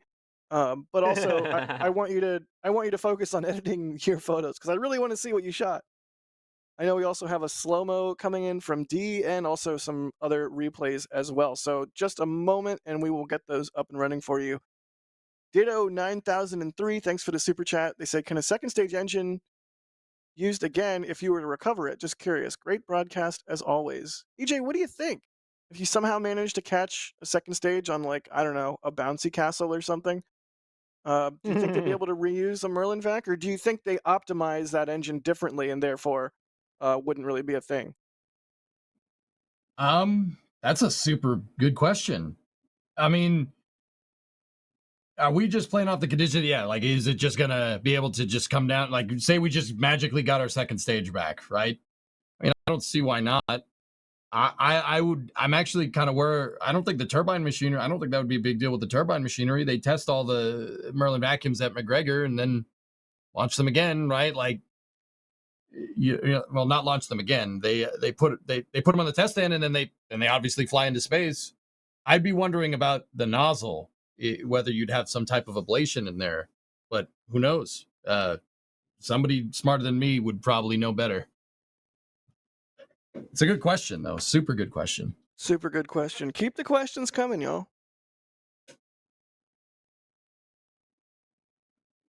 98 Central also asking, wasn't Booster 1058 the one that didn't have stabilizing legs? Yeah, we talked about that a little while ago. It did not, although the newer boosters do, right, Sawyer? Yes, that's what they said, at least in the post afterwards, that a lot of the newer ones do have the stabilizers. It's not clear which ones they define specifically as the newer ones. So we don't know for sure if 1062 has them, but hey, it's currently upright on the drone ship, so that's a good start. Fantastic start, if I may say so. Speaking of fantastic, we do have those views coming in. Oh, they're ready. Replays are ready. Let's take a look. Ooh. We got to pull them out of the oven. Or off the grill. Careful, chat. Yeah. Why did want you a do burger that? so bad. Why did you do that? Dude, we'll go get burgers after this, but Jack, you and me. Deal. What am Bacon I, burgers. chopped liver? So are you coming? I'm in. No, all right, cool. Let's do it, man. I like that we're not even talking about the replays. We're just talking about burger. Can we get a replay of that burger flip? Sorry, that's my fault. Well, we got the view at least here from Fleet Camp. Nice. I still say the Fleet Cam needs a Julia cardboard cutout in front of it, strategically placed. It's so cool seeing what looks like a little mini sun rising into the sky. Gotta love it. That's awesome. It really is. Here's another angle from one of our Cape Cams. Coming up over the trees. Oh, did it break? I think we might have broke it. What's high score mean? Did I break it? There it is. Don't look broken to me. That is our tracking camera. That looks nice. like Was it's this the working. one that Roger was tracking with? This is excellent. I believe that's our auto track. Okay, this is auto track. Nice. Go! Oh my gosh, Julia, you're gonna need to give me a warning before you post something like that. Oh my gosh, what a photo. We're gonna look at that photo in a second. Let's do a couple more replays. Also, if you notice on the right-hand side, the transporter erector has gone vertical. You'll love to see it. Love to see it. Getting ready for the next mission. Right? That was fast, man. I mean, dude, sorry, right? Like this booster got out there fast. We saw a picture of it being moved past the VAB like yesterday. Was that yesterday or the day before? It was real quick. Yeah. That's still super fast considering. Gotta go fast. Really, really remarkable cadence from SpaceX. And I feel like we say that every stream, but they're only speeding up. So it makes sense that we remark on it every stream. It's crazy. There's a lot of things in the future that are annoying, but this isn't. This is great. You should 100% keep doing this. You should keep doing more of this. I like this timeline. This is great. Yeah. Me too. You love to see it. Here's another replay. I believe this is D's camera. Nice. Ooh, that's not a bad shot. That is a spicy meatball. Indeed. Dare I say meatball? Oh.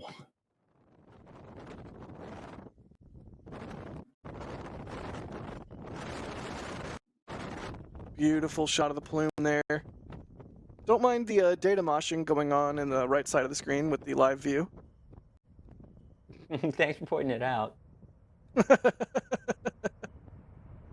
Hey, nothing wrong with a little data moshing.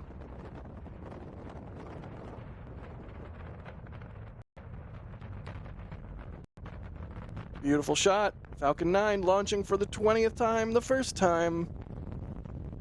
Every time. I don't know. You get it. Yeah. Good try. I get the reference. Good try. That 60% of the time it launches every time. What is this?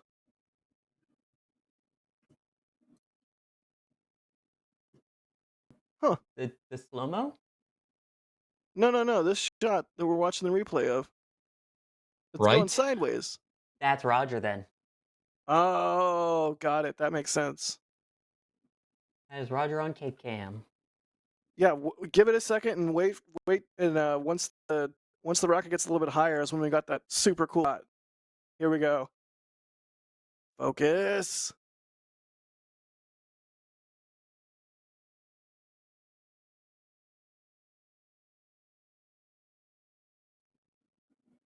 Oh, There you go. Yes. Excellent. if that doesn't show the fire and fury of, all those 9 Merlin engines, nothing does. Really, Sawyer? I Really? mean, really, it's the truth. Fire and Fury, You can't really? handle the truth. Nice. Nice. Good reference. Reference acknowledged. You saved the day. That launch shot, though. Right? What an excellent Wow. shot from Lon out in the Bahamas. Thank you so much to Lon for getting us that. Yes. Love to see it. You love to see it. Don't get to see that very often. And there is Grill Cam. Oh, we did get a burger replay. Oh God, I'm so hungry. Wait, who put this up there? Why are you doing this? There was They the just finished wanna product, hurt by the way, us. for those who were watching on NSF Live and didn't get to see the finished product. There it is. Why are you doing this? They look so good. Uncool. They look so good. I got to say, which is better though, the crackle of the Merlins or the crackle off the grill? Don't make me choose. Why? No. No, I don't want to. Yes. Cool. Do we have Kevin? Do we have Dee's slow-mo shot that we can show? We Believe do. this is it. It is. It is.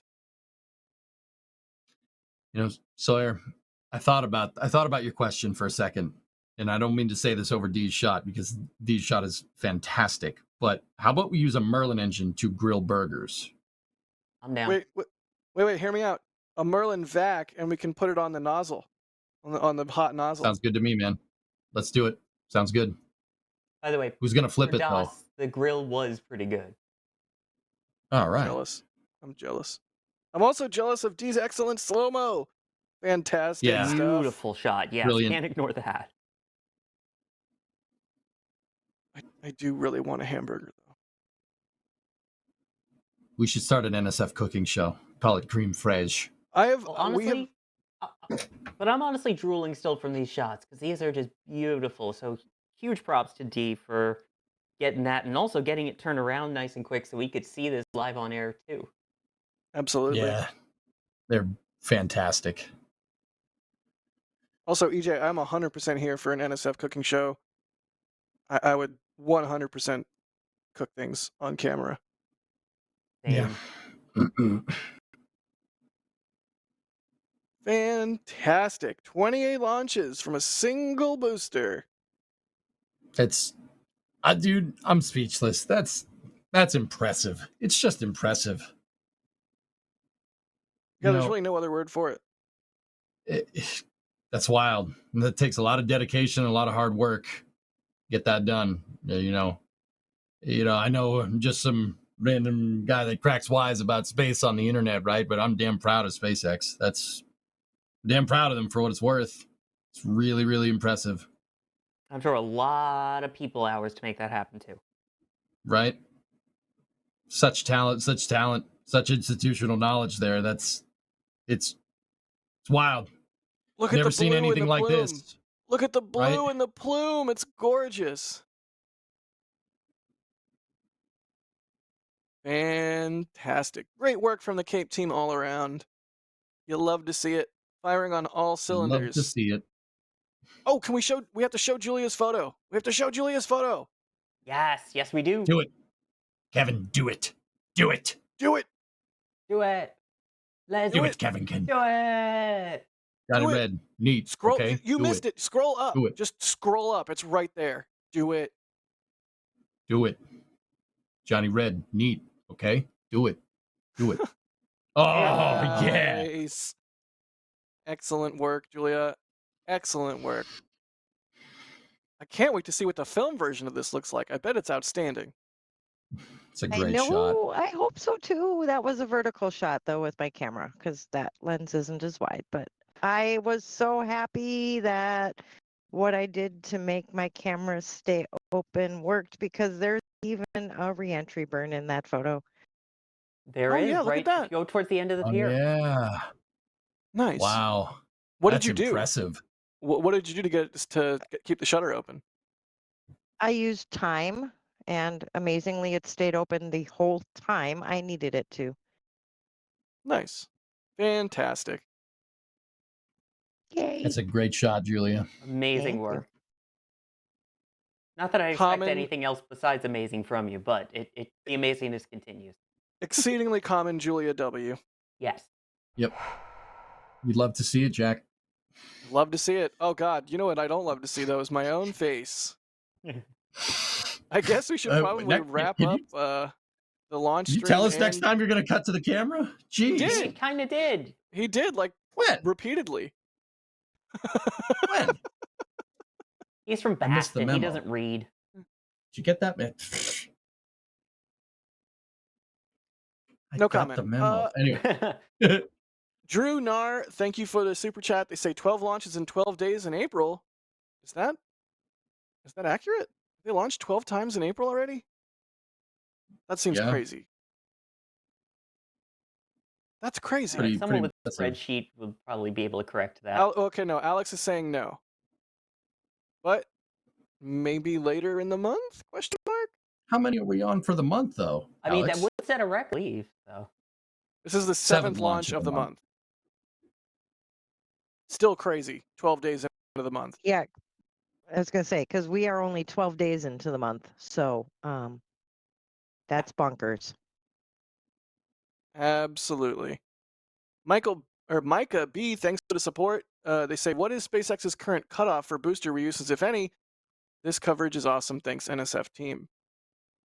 Ooh, I don't know if there is one at this point. Seems like they're just going to keep pushing on. I think it's to be determined. S. Roger Bach, thank you for the super chat. They say $20 for Flight 20.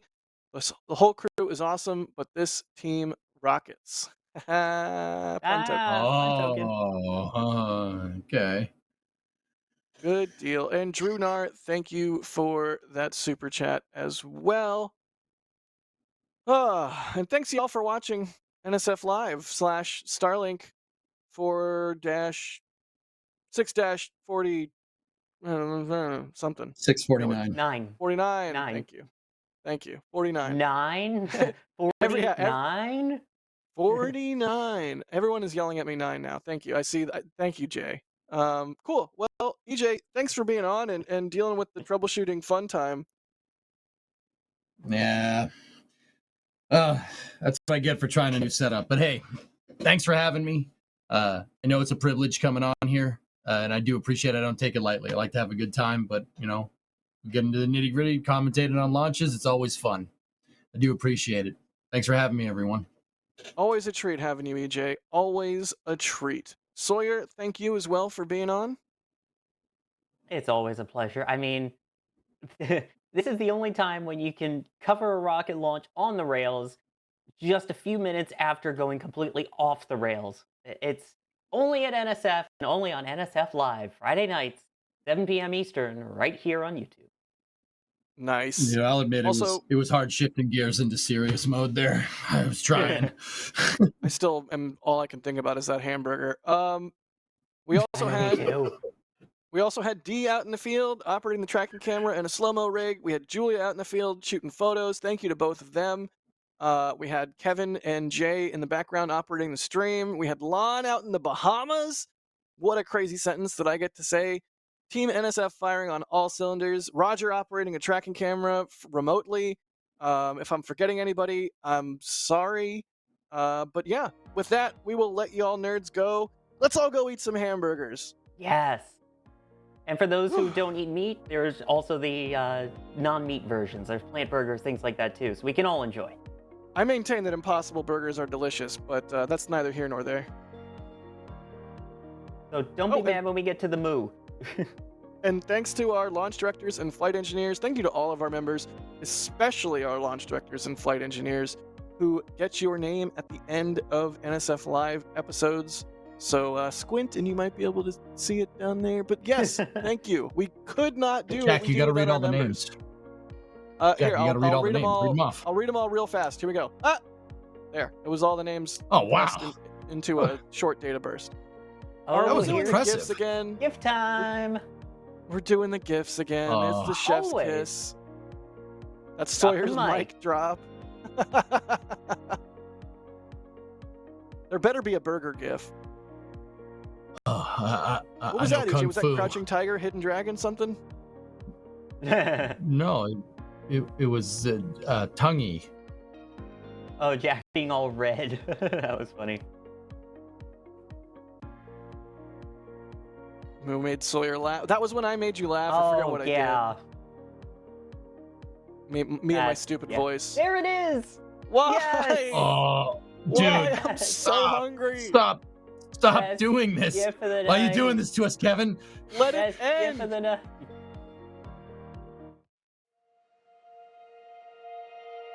And here we go.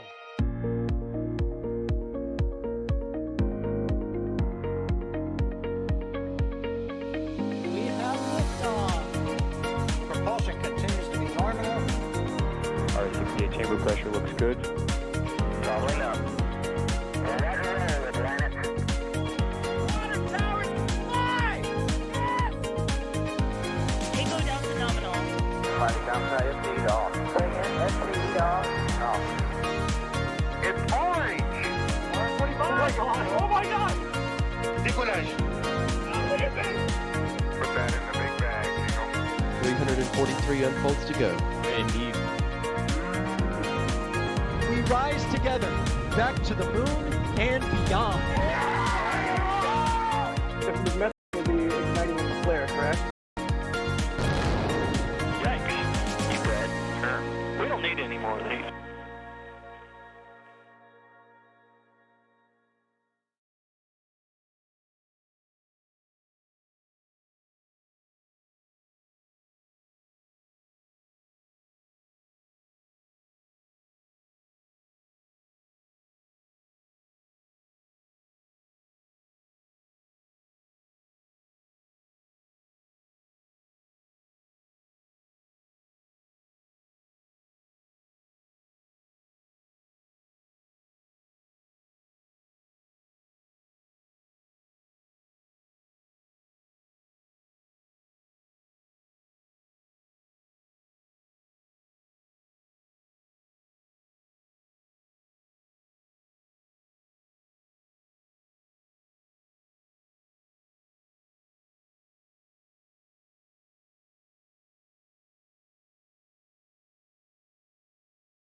show.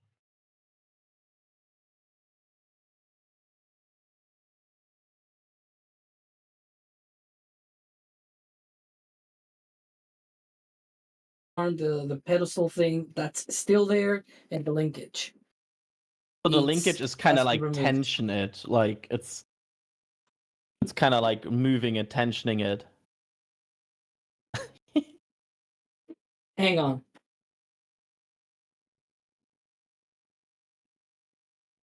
This is gonna be so embarrassing. These guys are all business. I'm sorry, members. They just want to like talk I'm gonna business. do it with this. You can throw us questions. Oh yeah. Yeah. Anybody have any questions this week? I have the Twitch Can you see feed me, going Adrian? too, bros. Huh? ¿Qué pasó, Hello. amigo? It froze, or it's still going? No, it's still going. I just have it. I just have the BTS, the members Gotcha. content up on the Twitch stream. Okay. Adrian, Stop drinking, Adrian. Yeah. This is okay. Fun fact: this looks like I'm drinking a wine bottle, right? This is apple juice. Yeah. That's what they all This is say. apple juice. Yeah. This is apple juice too. All right. You're drinking on stream in front of the members? So This is Adrian. Yes. The hold arm, the Yes. arm, the physical thing, right? The pedestal is here with a clamp. It's sort of like holding in. The clamp can be removed, but you Yes. still have the physical thing. The linkage, what it does is it sort of retracts and like pulls in the whole thing and pulls it out, of course, as well, because But they cannot do that right whole now. thing. But they removed this. This is still is on the OLM. Well, I suppose they cannot retract them with the linkage, but I guess it could be done manually, like if they wanted to. That could be a thing. But the Okay. linkage should probably come back, and like there's gonna be at some point where that linkage should be coming back, because otherwise you cannot launch without EJ retracting the has arm. It would be a perfect very frozen bad idea. face, Eric. Yes, he does. He What does am I doing? frozen. You do frozen face perfect. Right. And meanwhile, and they're asking for your camera to be unmuted or turned on. Oh, yeah. 'cause- Hello. No traffic light, sadly. I'm in my dorm. Also, it is Aw. incredibly awful lighting. For shame. Backlighting for the win. Yeah. So ship 29. Well, okay. So we are working on an OLM video. I'm leaking, but it won't be until the next OLM is built.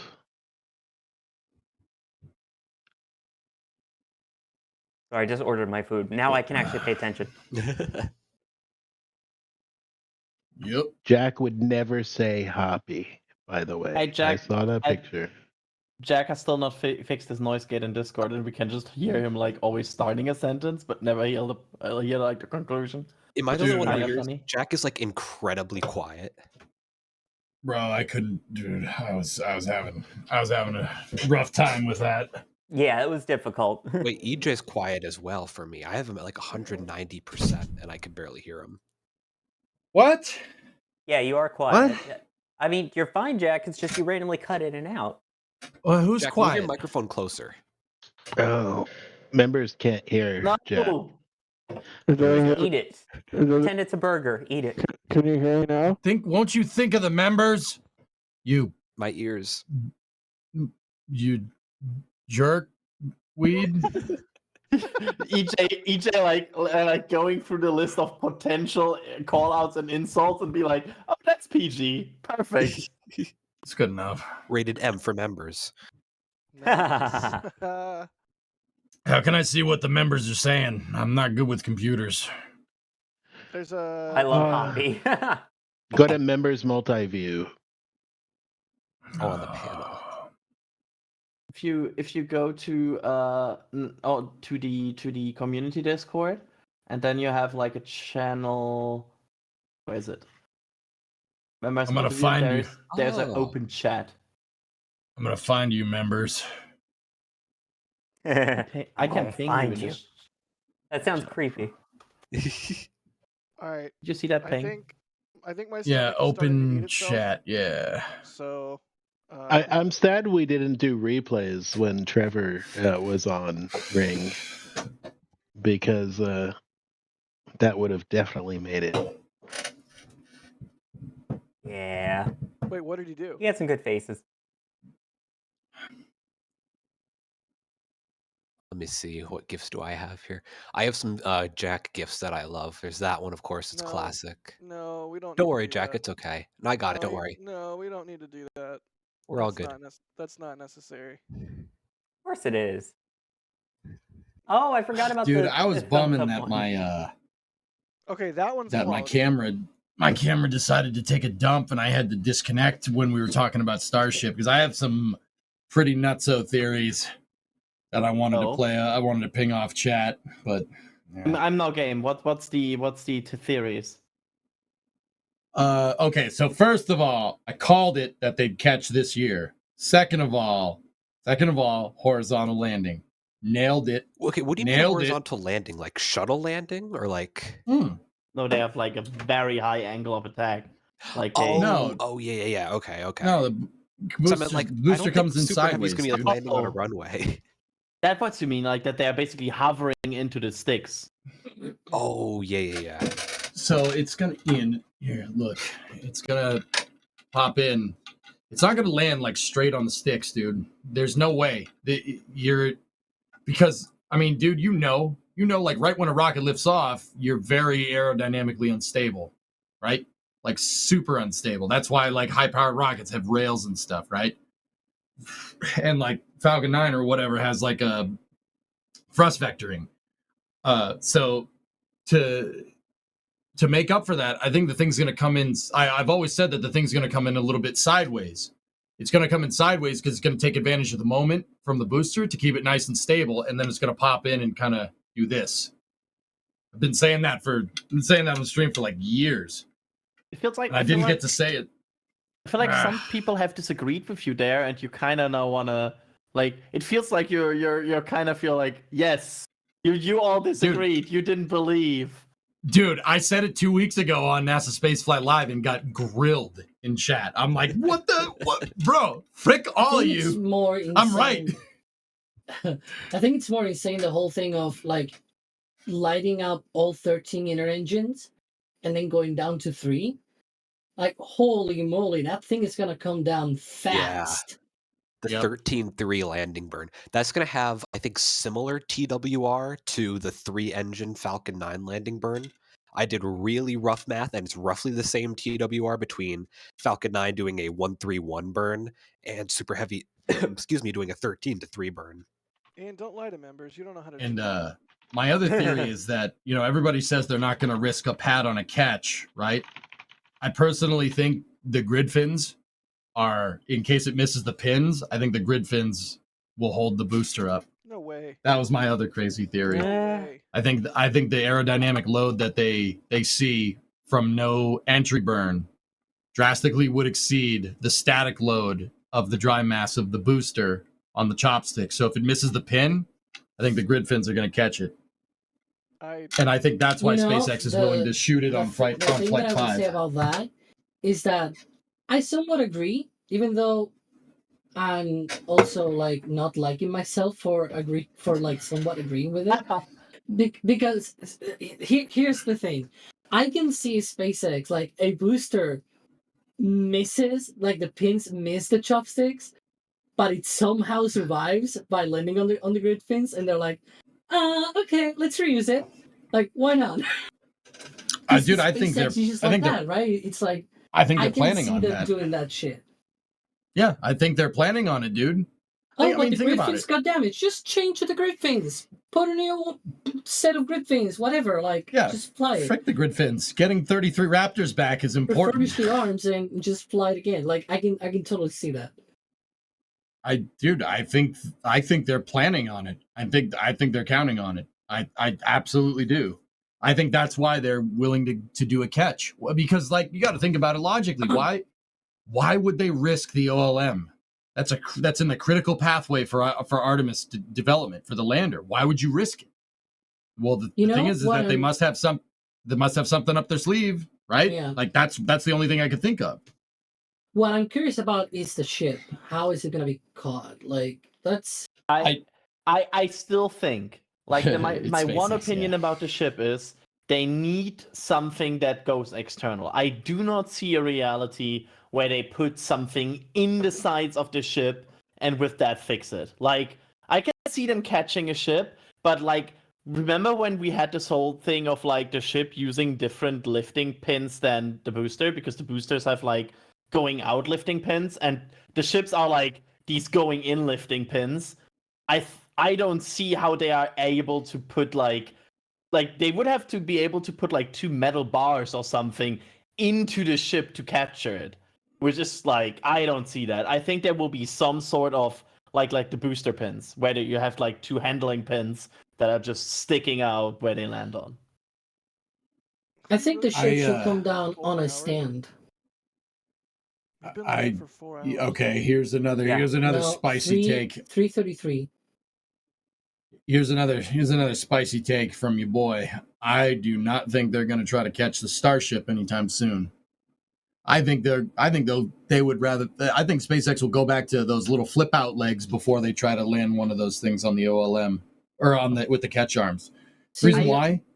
The only problem Starship- with those is that right now there's no place to put those, which is a big problem. You could fit 3 of them, whatever.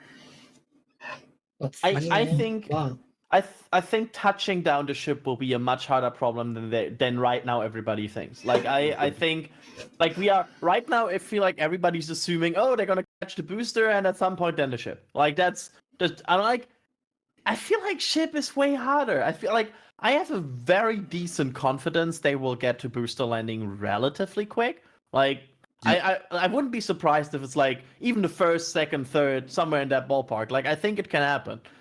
But the ship, it feels so much more complicated.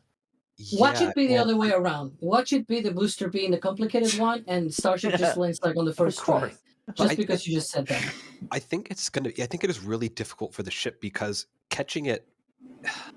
It's similar to the booster in terms of catching the ship, but also the ship is so much more complex in its landing profile. You have the flip, and you have the flip and burn. You have that whole procedure there, so you need to get really precise with executing that to even get back close to the tower.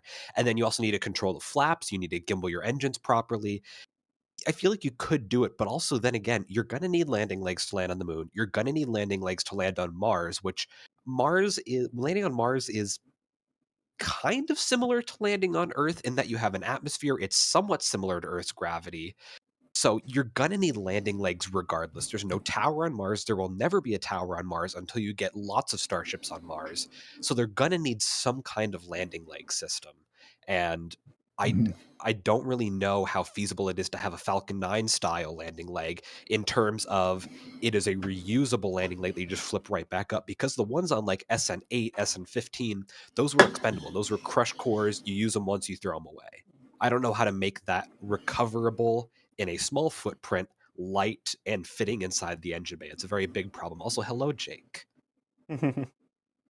Yeah, I think there's an argument to be made about the ship landing, both here on Earth and on Mars, and especially on Mars, that it could probably benefit if it was able to land itself like on its own skirt, but on an elevated stand, sort of like the OLM but shorter, and landing on the skirt.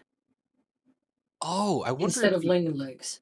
If you And could maybe you know, extend on the the skirt and have like a hot stage ring sort of thing sticking off the bottom that it can land on. no, just on the skirt, like use the skirt already has to take the load of the fully fueled starship. Like the ship is fully loaded during launch, and it has the push from the booster with thousands of tons of thrust and everything, and it also has to support the weight of the ship already fully loaded, while on top of the booster. Who's not to say that cannot land on a pedestal kind of thing, where you have a hole in the middle, but then it's wide enough on the outside on the perimeter so that you can hold the ship there. And the funny thing, if you look at one of the renders that they show, I know it's a render, and renders on the presentation of a SpaceX presentation are like to be taken with lots of salt.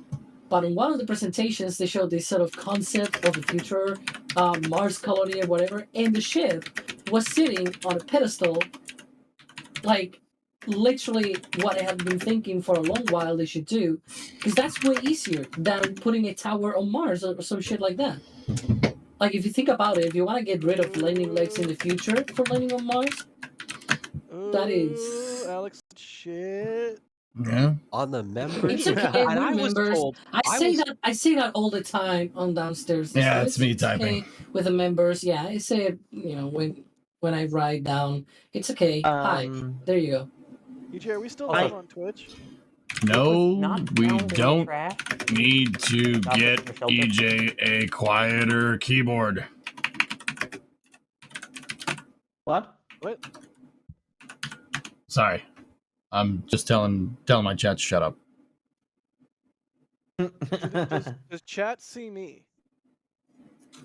No, Not you members. You guys are good.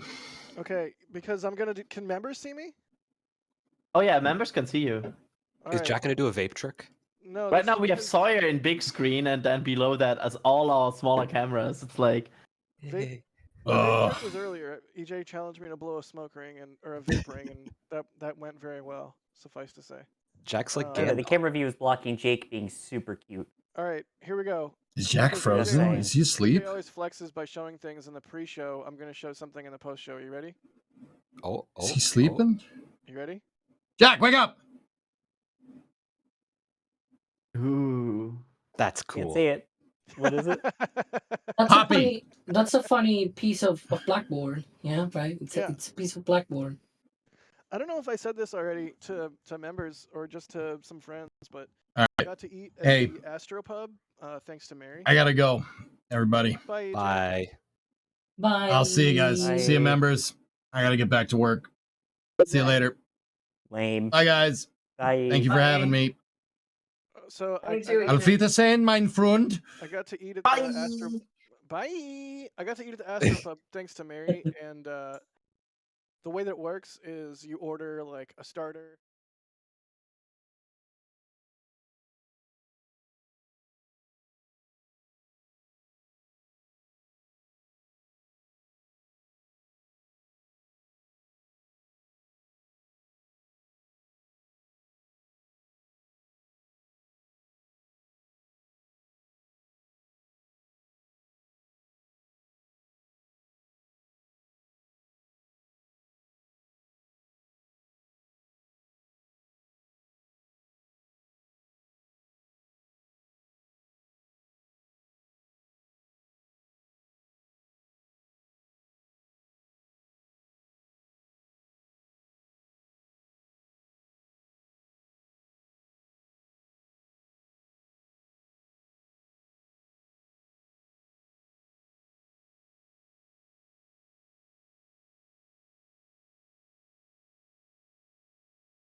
So, who can hear me?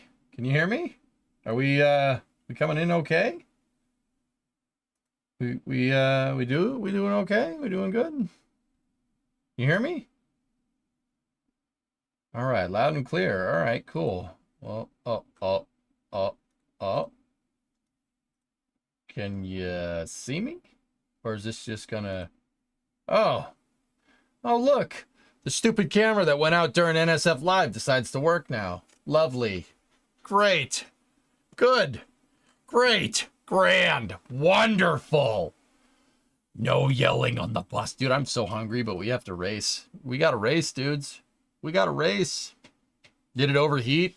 I don't know, Tessa. Something went very wrong, dude, halfway through that. I don't know what it is, dude. So I switched on the other camera and called it a day.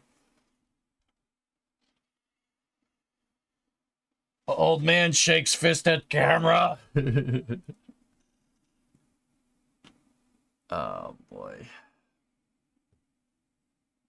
Dude, Das was cooking some burgers infused with cheddar cheese. Did you see that? There, cheddar cheesy. Cheddar cheese-erific. Cheddar cheese-erific. Anyway, could it possibly be that you hit the limits of the encoder rig? I think the Elgato was outputting in 4K. I think that's what it was, and it overheated the camera. I think. I'm not sure.